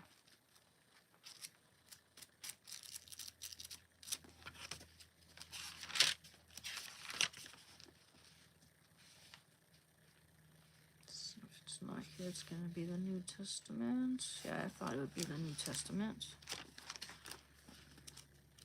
Colossians. There it is. It's a short one. Okay. Chapter 1, verse 23.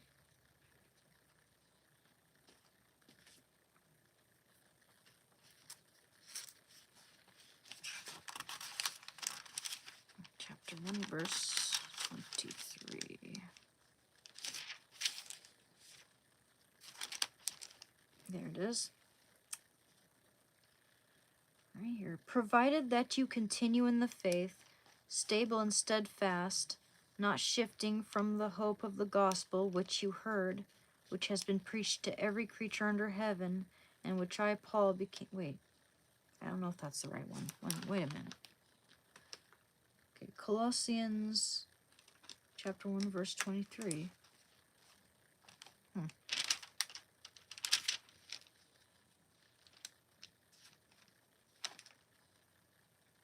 Chapter 1, verse 23. Okay.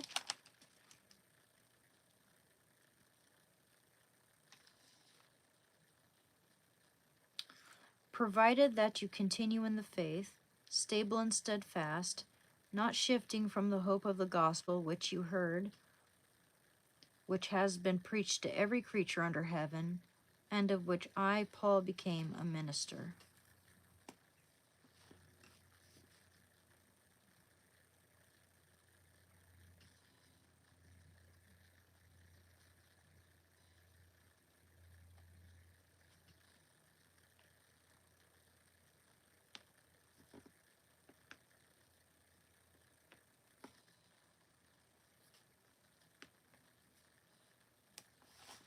Okay.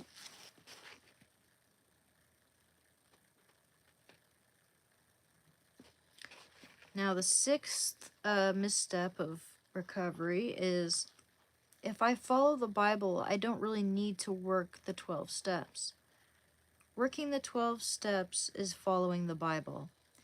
It is a path through the Bible designed specifically for those who used to have a problem, but whose problem now has them. It is a path of hope, healing, and restoration based on God's truth that will totally change the way you think. So, the quote is, "Don't copy the behavior and customs of this world, but let God transform you into a new person by changing the way you think. Then you will learn to know God's will for you, which is good and pleasing and perfect." Romans chapter 12, verse 2. I love Romans. Romans chapter 12, verse 2.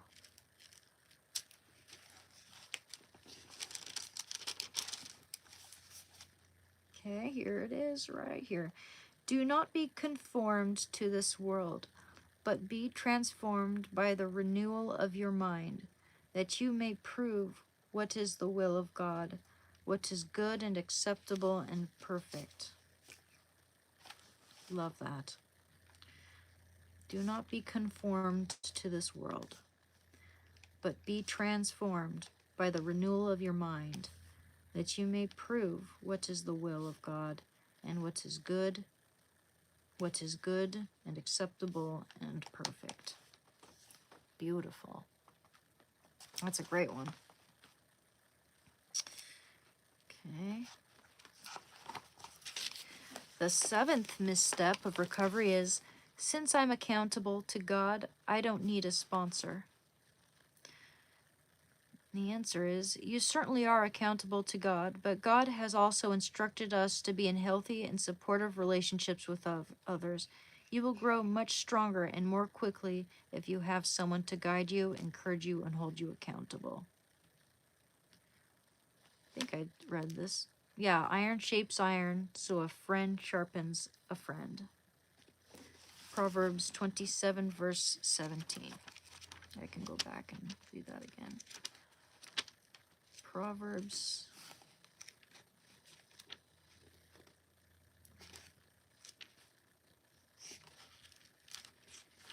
27.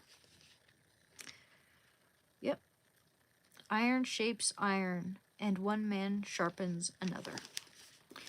Now, the eighth misstep of recovery is, since God has forgiven me, I don't need to go back to rehash what I've done. Yes, God has forgiven you if you have confessed and changed your ways, but He clearly instructs us to not stop with Him. When we open up to someone else, it connects us, keeping us humble and grounded in reality, and leads to healing. And the quote is, confess your sins to each other and pray for each other so that you may be healed. The earnest prayer of a righteous person has great power and produces wonderful results. James, I love James, chapter 5, verse 16. It's one of the very last books, chapter 5, verse 16.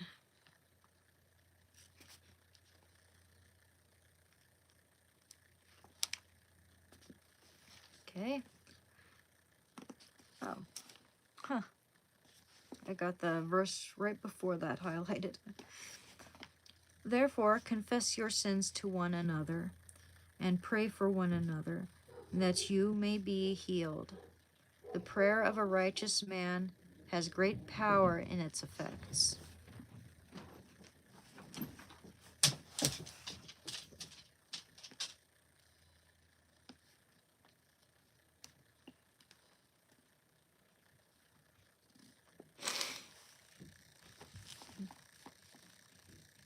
would you like to go out, buddy? Here, let me let my dog out for a sec. 1 second. Oh, looks like we got company. You go bed yet? Go bed yet, Grant? What now? You silly booster?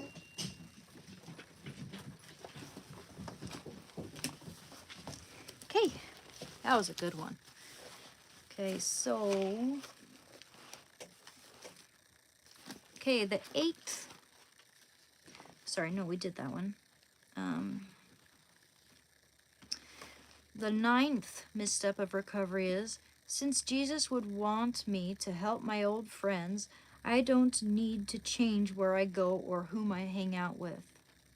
The Bible is clear that we need to run from people and places that would tempt us to fall back into our old ways.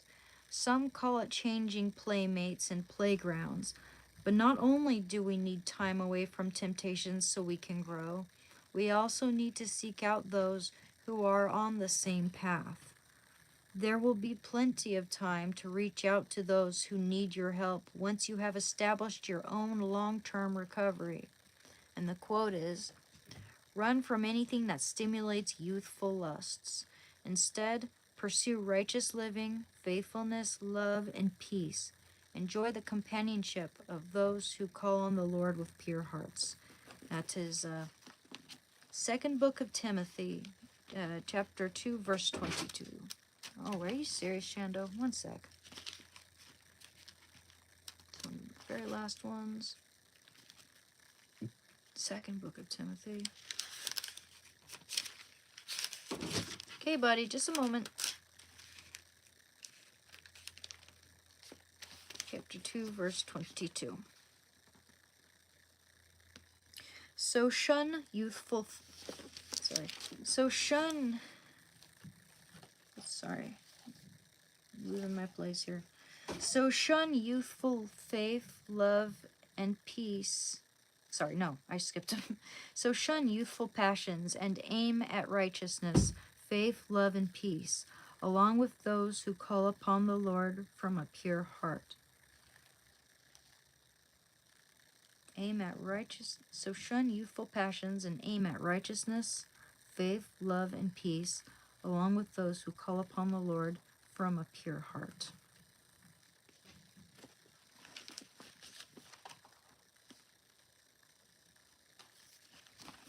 Be right back. I'm gonna open my door so the dog can come in.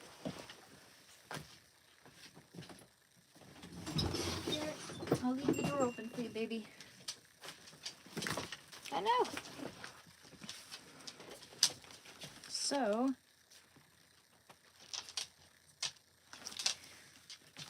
and the 10th misstep of recovery is, though I can forgive most things, some things are just beyond forgiveness. There are some things that are so damaging that they may seem to be beyond forgiveness. But forgiveness does not excuse what someone has done or minimize its impact. Forgiveness frees you from having to live in the pain any longer. Some say the most dangerous thing we can possess is justifiable resentment.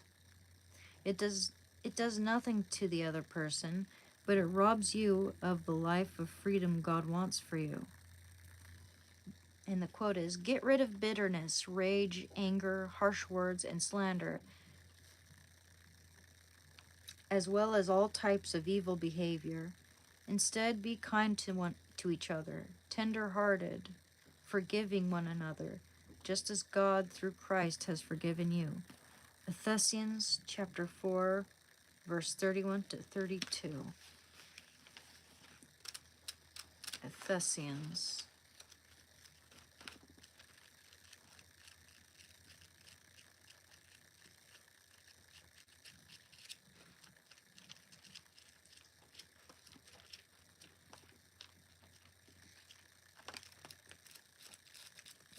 Ephesians, where are you? Maybe it...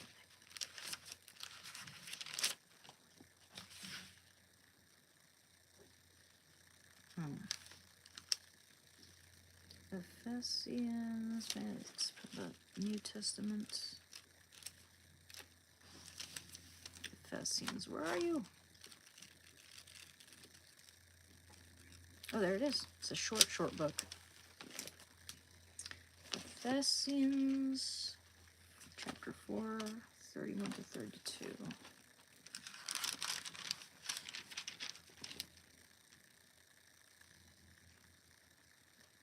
Okay, let all bitterness and wrath and anger and clamor and slander be put away from you, with all malice.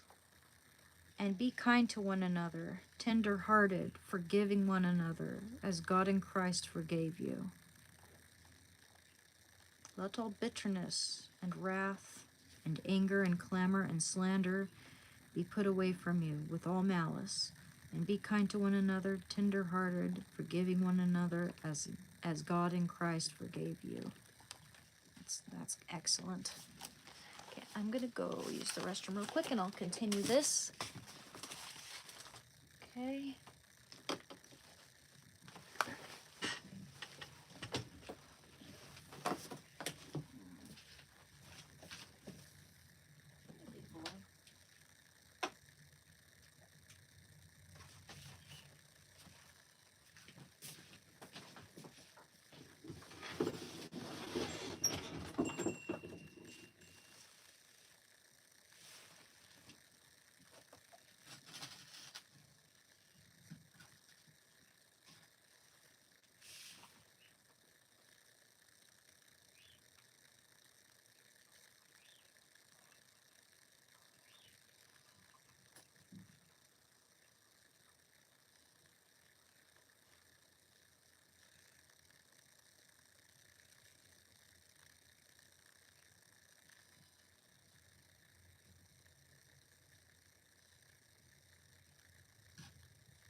You're killing yours.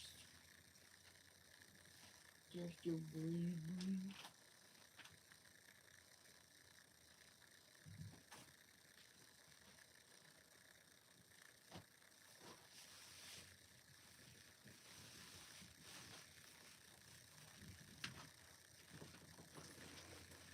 I believe I can fly. Oh, jeez. Okay. Oopsie.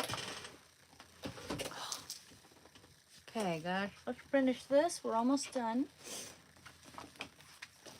This is great. Okay, so we did that. Now, the 11th misstep of recovery is, since I'm involved in recovery, I don't need additional counseling or medication. When we fully surrender to God, we become willing to do whatever it takes to recover. You may not think you need additional help, but someone you love may need you to need it. Working through your pride and reaching out for additional help, like starting recovery, is never a sign of weakness, but a sign of strength found in humility. The quote is, "Pride leads to disgrace, but with humility comes wisdom." Proverbs chapter 11, verse 2.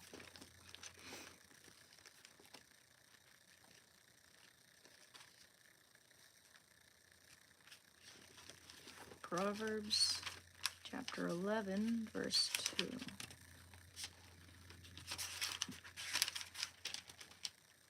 Oh, I already have that highlighted. When pride comes, then comes disgrace. But with the humble is wisdom. The integrity of the upright guides them, but the crookedness of the treacherous destroys them.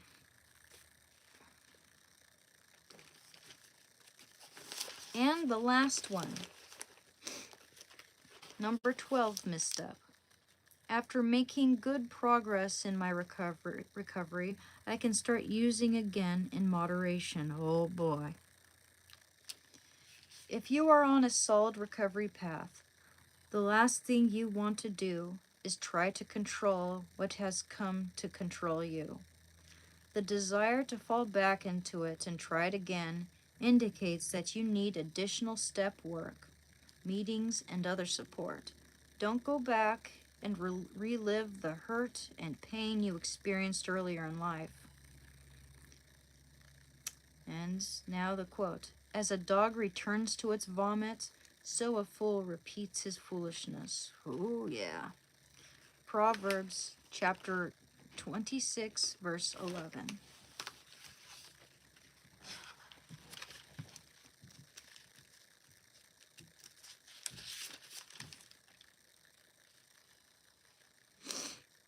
Like a dog that returns to his vomit is a fool that repeats his folly. Yep. It's an interesting quote from the Bible. Like a dog that returns to his vomit. It's funny to think back then people were watching dogs eat their own vomit.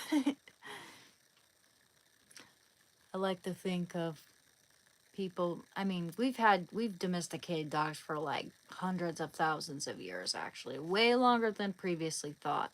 But it's still a fun and interesting thought to think of people back in biblical times having pet dogs, you know? Sweet, sweet dogs, just like our friends today.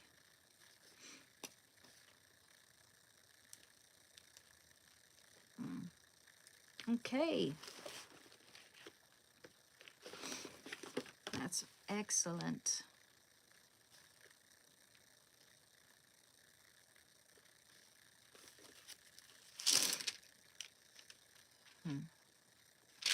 And yesterday we read all the 12 gifts of life recovery: hope, power, character, clarity, security, abundance, wisdom, self-control, freedom, happiness, serenity, peace.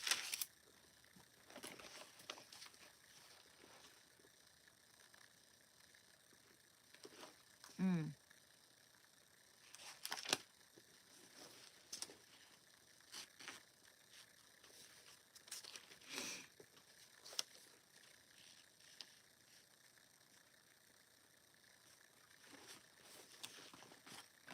Excellent.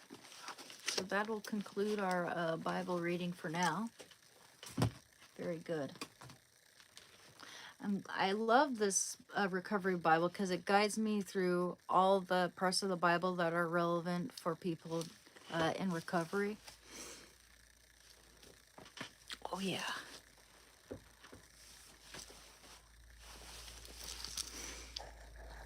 Life is good.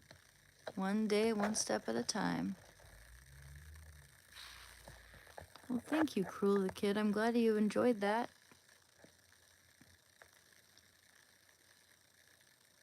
The atonement hits me strong to the soul. I remember listening to a talk at church from a brethren as speaking of the atonement in parable with the squeeze of the olive. Huh.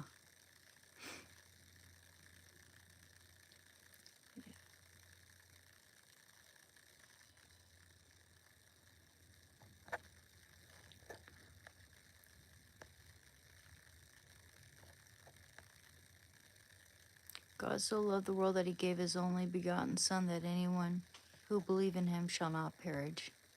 Amen.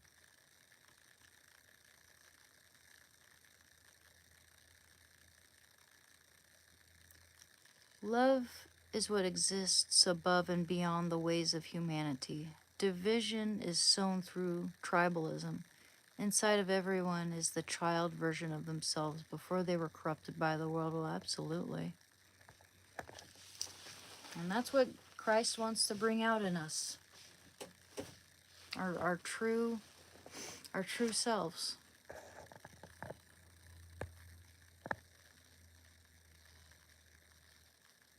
Well, I'm really glad, GMAC, that you're here. Thank you.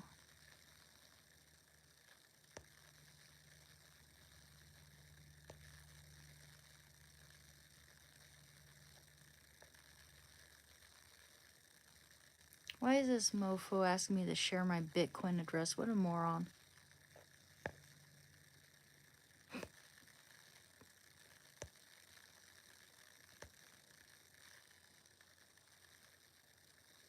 Yep, bad company corrupts good character. Absolutely, guys. Oh, absolutely.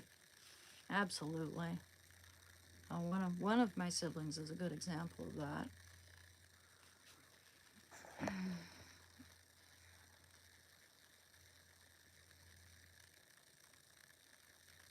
Yeah.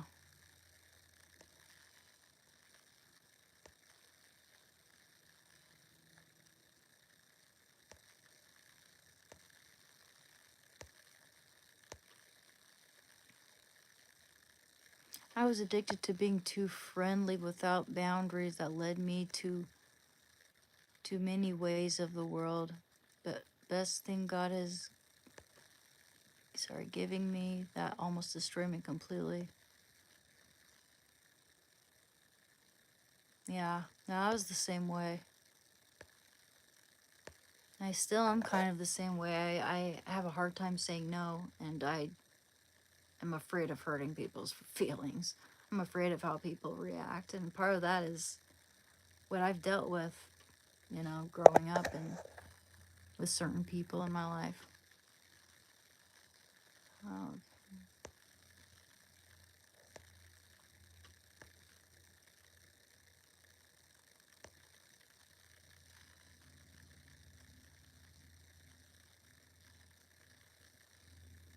Where I am weak, God in me is strong. Depend on Him and not yourself.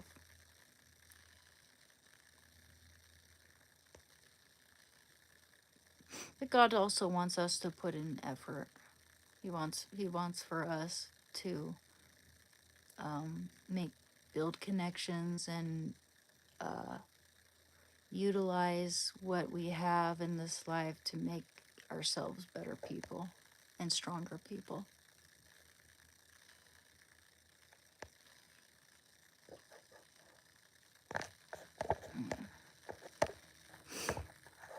Hello.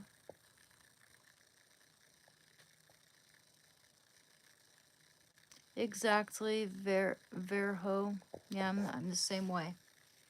I make it to a point where, like, I crack, I break, I buckle, I break down. Like, I will not break down, but I start saying how I really, really feel in a situation. And that applies to any situation, like, where I feel intimidated or maybe not safe, or, you know, I'm just too nice to say no to, and that's not necessarily nice. That's more like survival, a survival tactic, you know, because I don't know how people are going to respond, and I've been hurt before. Hey, it's good to see you too, man. No is a superpower, indeed. I need to use it more. Why isn't this charging me? What's wrong with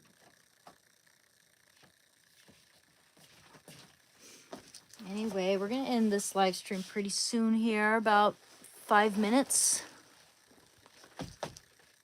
Yeah, I'm gonna need to charge my phone a little bit too. Ooh, my knee.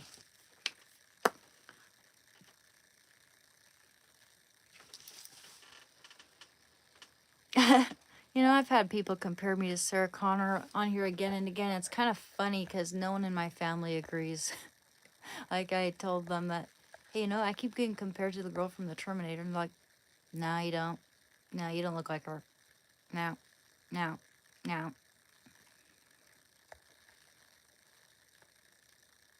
Being nice is not a sign of weakness. I mean, some people might think that, but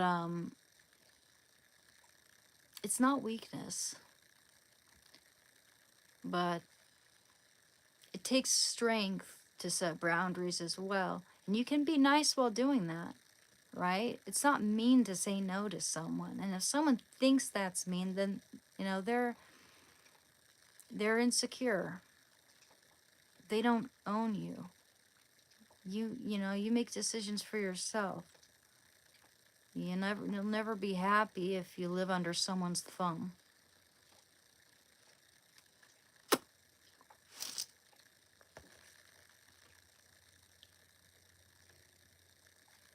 Okay, take care, Trevor. Well, yeah, if it affects your life that way, if it becomes, if you're nice to the point where other people manipulate you, then that can be weakness. Not being able to stand your ground is weakness. Being nice, that isn't weakness. That can be a strength. It depends on how it's used, you know? If you're a nice person, that might just be naturally, how you respond and how you talk to people, how you are. But it doesn't mean you have to let people step all over you. You can be nice while setting boundaries. Being nice and not being a pushover aren't like, mutually exclusive, you know? Exactly. Some people mistake weaknesses for being an empath, and that's why a lot of narcissists use people who are empathetic. They try to mingle with people who are empathetic because they think that they're weak and that they can get what they want from that person, that they can mold them into the slave they're looking for. Some people mistake weakness for being an empath. I believe that empaths are very special people that connect with others in a different manner. Yeah. Yeah, just because you can feel a lot doesn't mean you're weak. In fact, if anything, it means you're strong. But when you're younger and naive, that it can often be a detriment. It can be dangerous to be overly empathetic, because then people will try to take advantage of that. And when you're naive, you start, yeah, I mean, in that sense, when you're young, you think that all people have good intentions. If not, well, most people, you think the people you love and the people you meet have good intentions, but that's not always the case. And empaths often they tend towards, attaining wisdom in their lives. So as we get older, we stand our ground. We know what we're made of, and we know we're more familiar with human nature. So it becomes easier to set boundaries if you're like an aging empath, I think. It becomes easier as you age. And sometimes it just takes one terrible experience of, feeling like you had no control and feeling like you were taken advantage of, or knowing you were taken advantage of, I should say, to actually make a change. You don't have to, you know, get old and get wise. Sometimes it just takes one experience to make us learn the right way to set boundaries.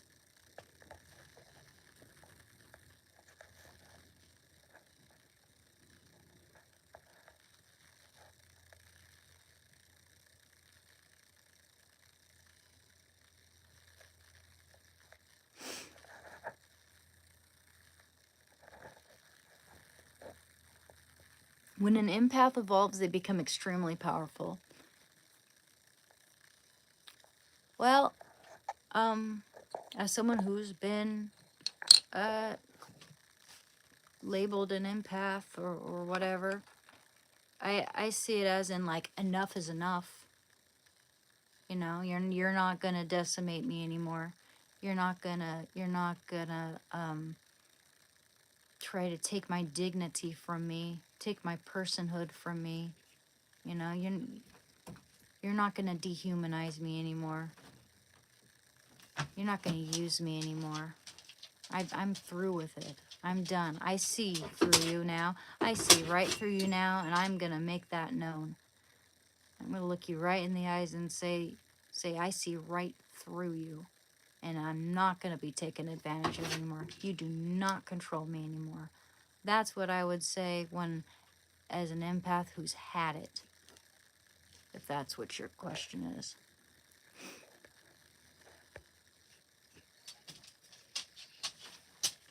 Hey, buddy, just a sec.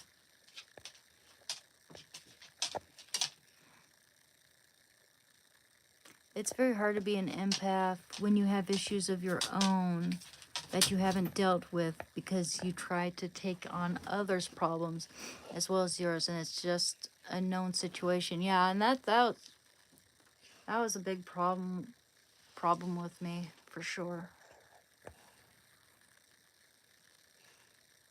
Yeah, and that's kind of why some of my self-improvement and everything, just moving on with my life, is kind of postponed because I do kind of kiss, well, I don't want to say kiss ass, but like, yeah, I've had it where other people's issues in their lives take precedent over what I'm dealing with, even when it came to my addiction and stuff. I was like trying to help my best friend out with his homelessness and trying to support him all the time while dealing with my addiction, and that was hell.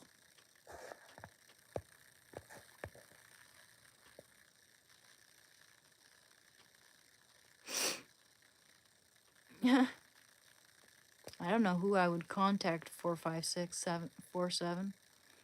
We often worry about things that won't matter in the long run. Yeah, if something isn't worth thinking about for like 5 years, even 5 days, then then it's not worth thinking about ever. You'll forget about it.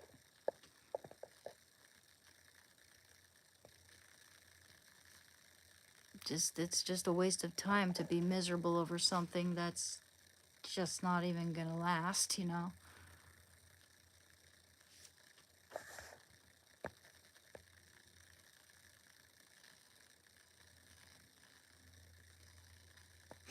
Yeah. Well, thank you for joining my members channel, Andy.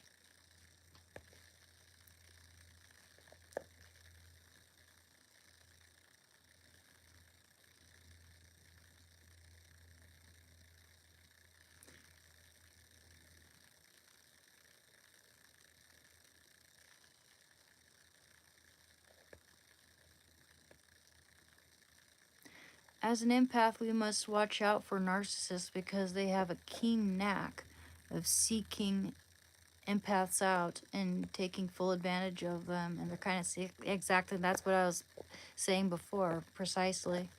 Thank you for the $5, Andy. Thank you, thank you, thank you.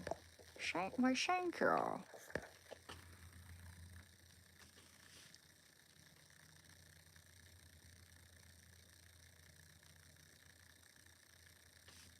Have you tried compiling your thoughts in AI? It would organize your thoughts and make a booklet out of them. I don't think I would need that. I'm actually a pretty decent writer. I think I think I could write a decent book. But gosh, my thoughts are, everything is like, I feel like I need to write out everything like a draft, like a journal of my experiences, and then I can use that as a reference point because there's just so much, it's overwhelming. I'd probably skip over and miss some things, and I want to make sure that it's just right. Also, I haven't been reading as much as I'd like to ever since I got a phone and became well, I'm kind of addicted to social media in a way. But uh yeah, I need to get back into reading. I think if you read more books, you'll be a better writer. And that even Stephen King said that. And as you know, I don't even really care for Stephen King as a person, but he's right about that sort of stuff. You know, it's good. You'll be a better writer if you read.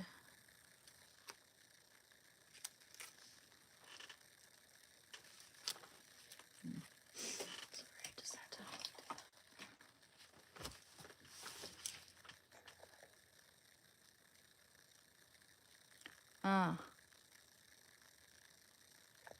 Yeah, that might not be a bad idea. If it just acts as a memory bank tool, then that might actually be a good idea.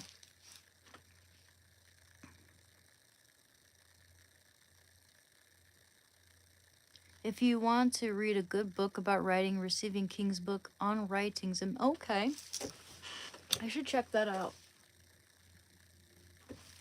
Right now, I'm reading Dr. Dogbody's Leg. I haven't picked that up in a little while. I put it down and I should pick it up because I'm really enjoying that book. It is one of my favorite books so far, and I can't get my mind to focus, unfortunately. I know that when I quit smoking weed, I won't have that problem so much anymore, especially when it comes to reading, because smoking weed just makes it so that I can't focus on anything. Like, it depends on what I'm focusing on, though. If it's, yeah, I even have a hard time focusing on a movie when I smoke weed, but if it's like a video game, different story, because I'm like physically engaged in it, you know? Or sometimes I can focus on my drawing, but other times I get distracted by that too when I'm too high. So it's doesn't really work out for me as much.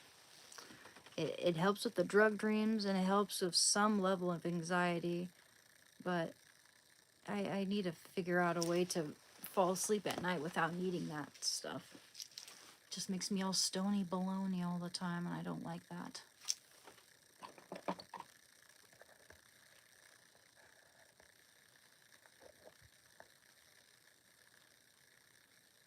I don't know who Brandy Carlisle is, but I can check it out later.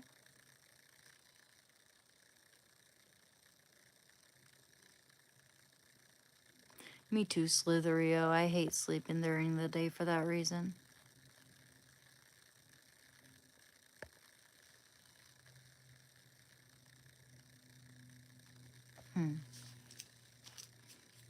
And if you want to read a real masterpiece, John Steinbeck's East of Eden's my favorite book. I read that one like 4 times. It's funny because I read that book right before I got my phone. Before I became an addict.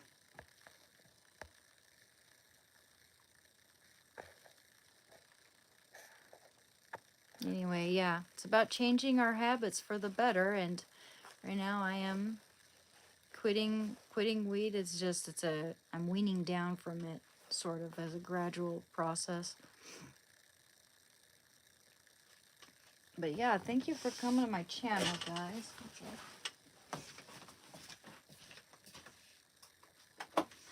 Thank you, shank you, shank you.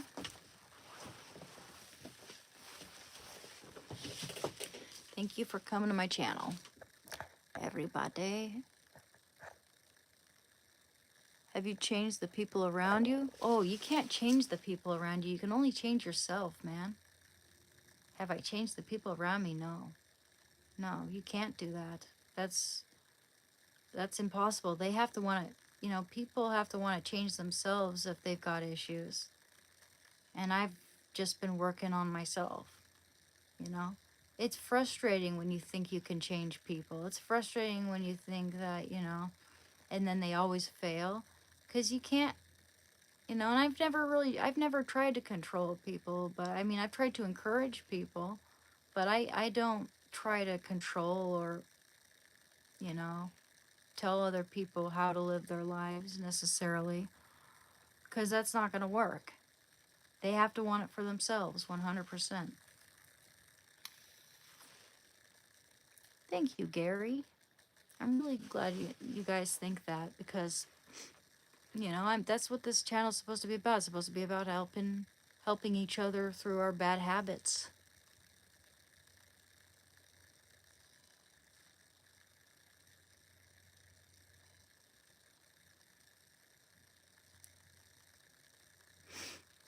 Yeah.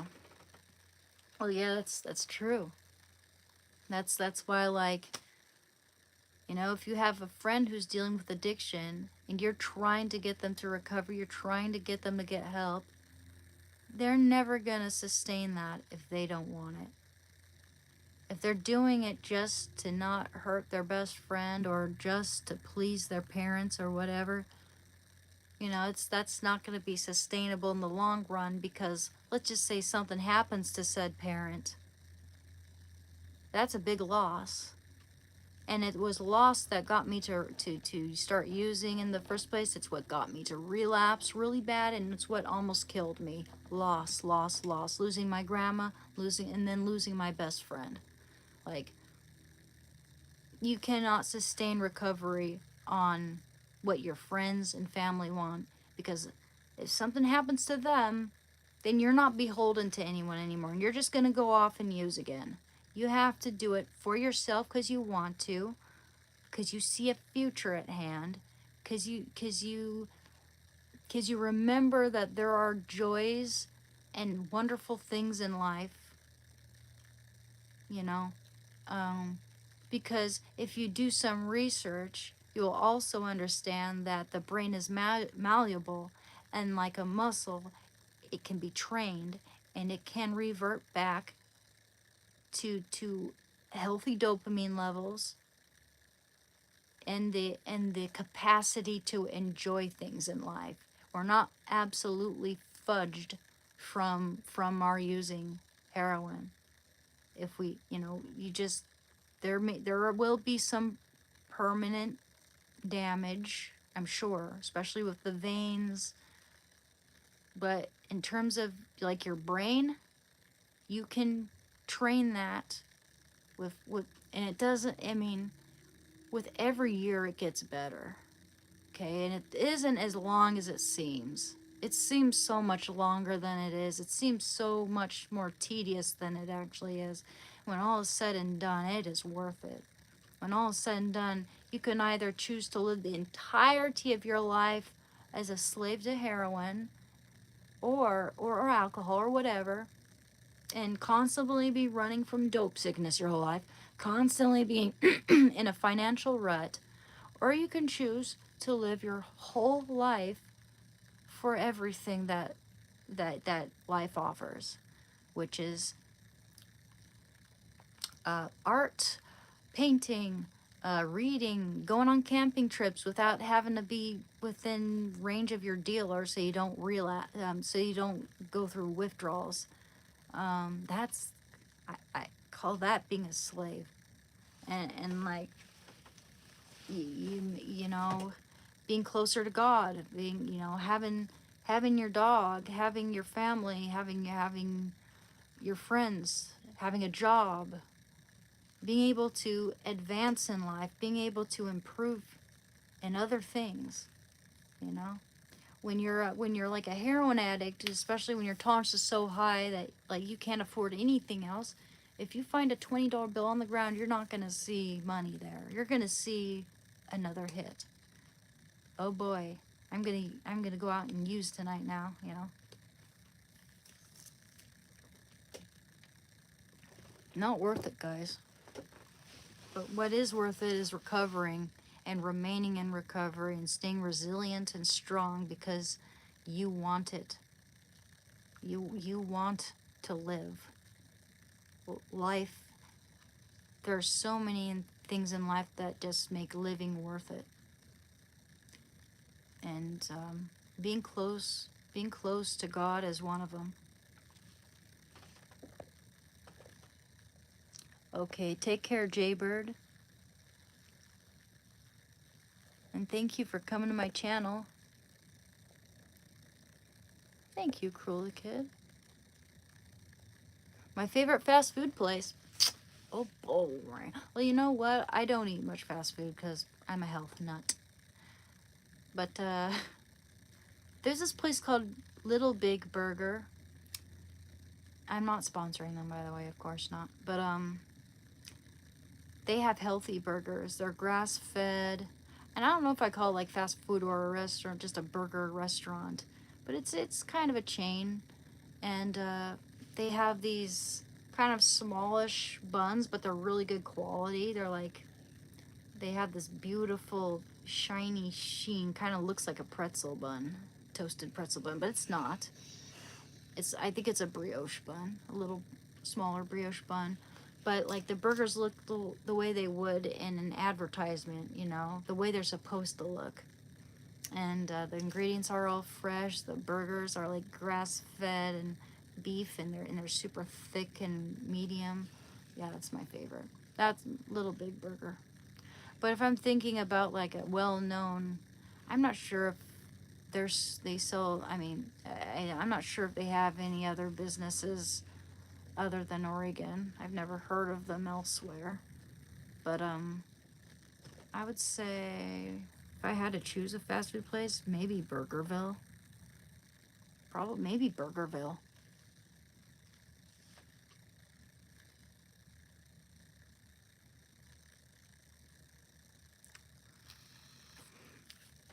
Doing good. My story? I was a heroin addict for 6 years, and I've been clean since February 2023. And we talk about changing our habits here for the better. We read the Bible, we make art, we play video games for the most part. And I answer your questions. Sometimes I, talk about fitness, and I lift weights and do yoga and stuff like that. Sometimes I cook. Anyway, so I always end the live stream a little later than I said I would. But we're gonna start another live stream later. We're gonna start on another painting. Okay? But it might behoove me to charge my phone now.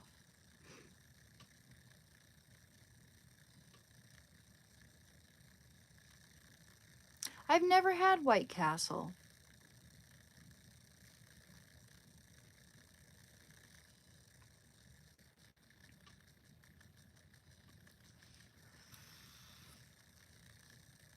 I'm sorry, Sonny. And just so you know, I will have another live stream later, okay? At about 5:30.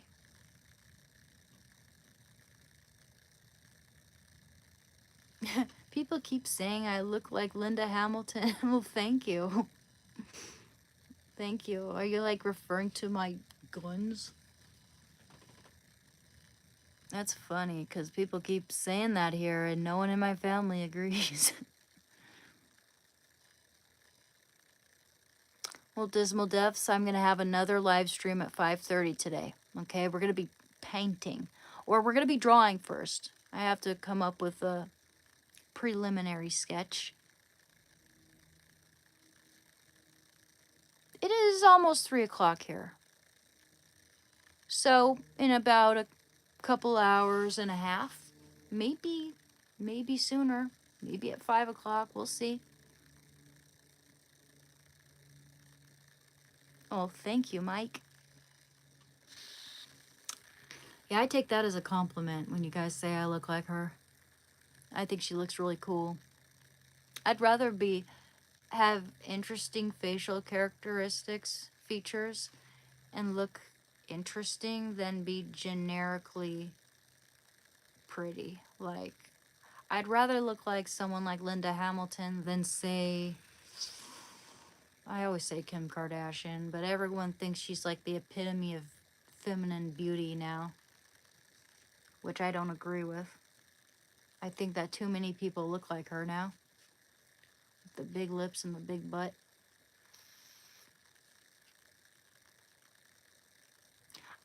I had a guitar.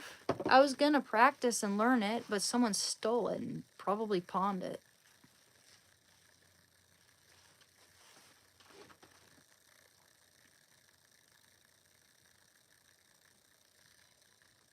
Yeah.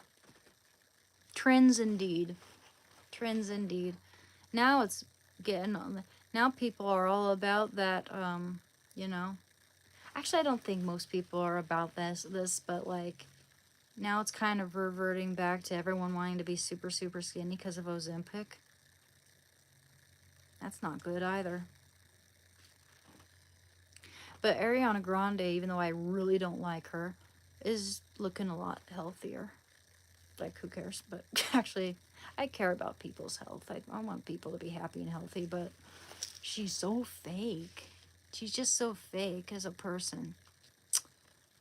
I mean, if you've seen, she had a Pro Anna website, for one thing, Tumblr. And, I mean, it's obvious that she's struggled with eating disorders, and I feel for her there because I've struggled with that. And when I was a teenager, I used to look at those websites. I'm not proud of that. I used to look at those websites to fuel my eating disorder when I was around 15 or 16. So I kind of, in a way, it's like when you have an eating disorder, when you have that mentality, it's like you're always trying to fuel your disease there to keep yourself from getting fat or whatever, or keep yourself, keep control, when in fact it's gonna control you, sister. It's never, or brother. It's never gonna, you're never gonna control it.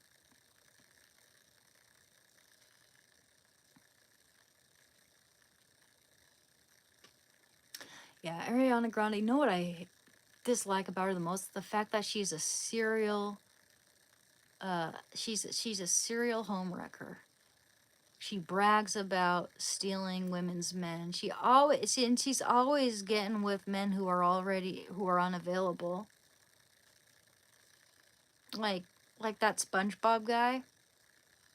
He was married to some psychologist. She was like his high school sweetheart, and she just had a baby, and she moved to London, I believe, to support his SpongeBob dream, and he just went off with Ariana when it's obvious that she just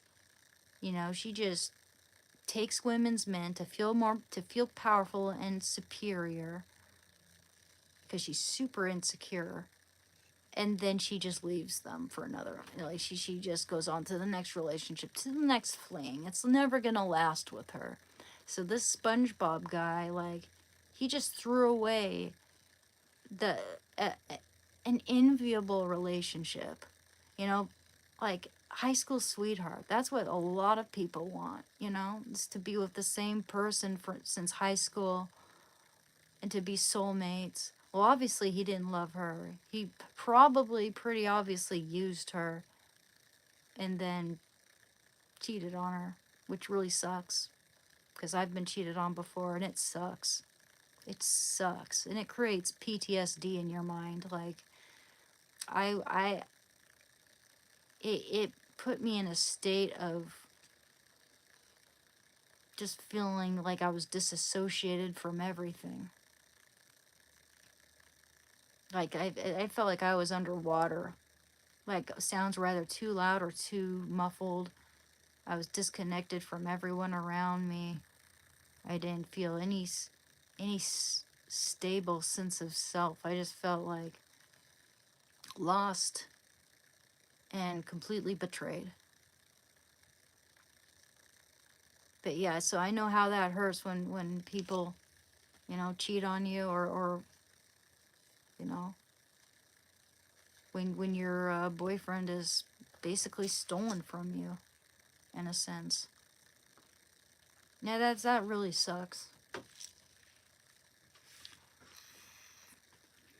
And she has this other Instagram, which I think she deleted, but you can still look it up. People have taken screenshots, they've documented it. But she has this really nasty, she had this nasty Instagram where, she's not the pretty little princess she sounds like, she makes herself out to be. She's, you know, she's really disrespectful. Hey, buddy. What's up, kiddo? Not a girl's girl. Not a girl's girl.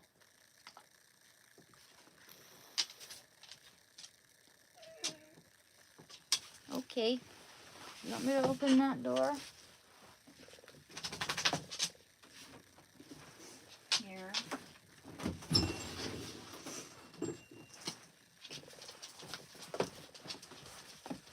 Okay, so guys, I'm gonna end this live stream, okay?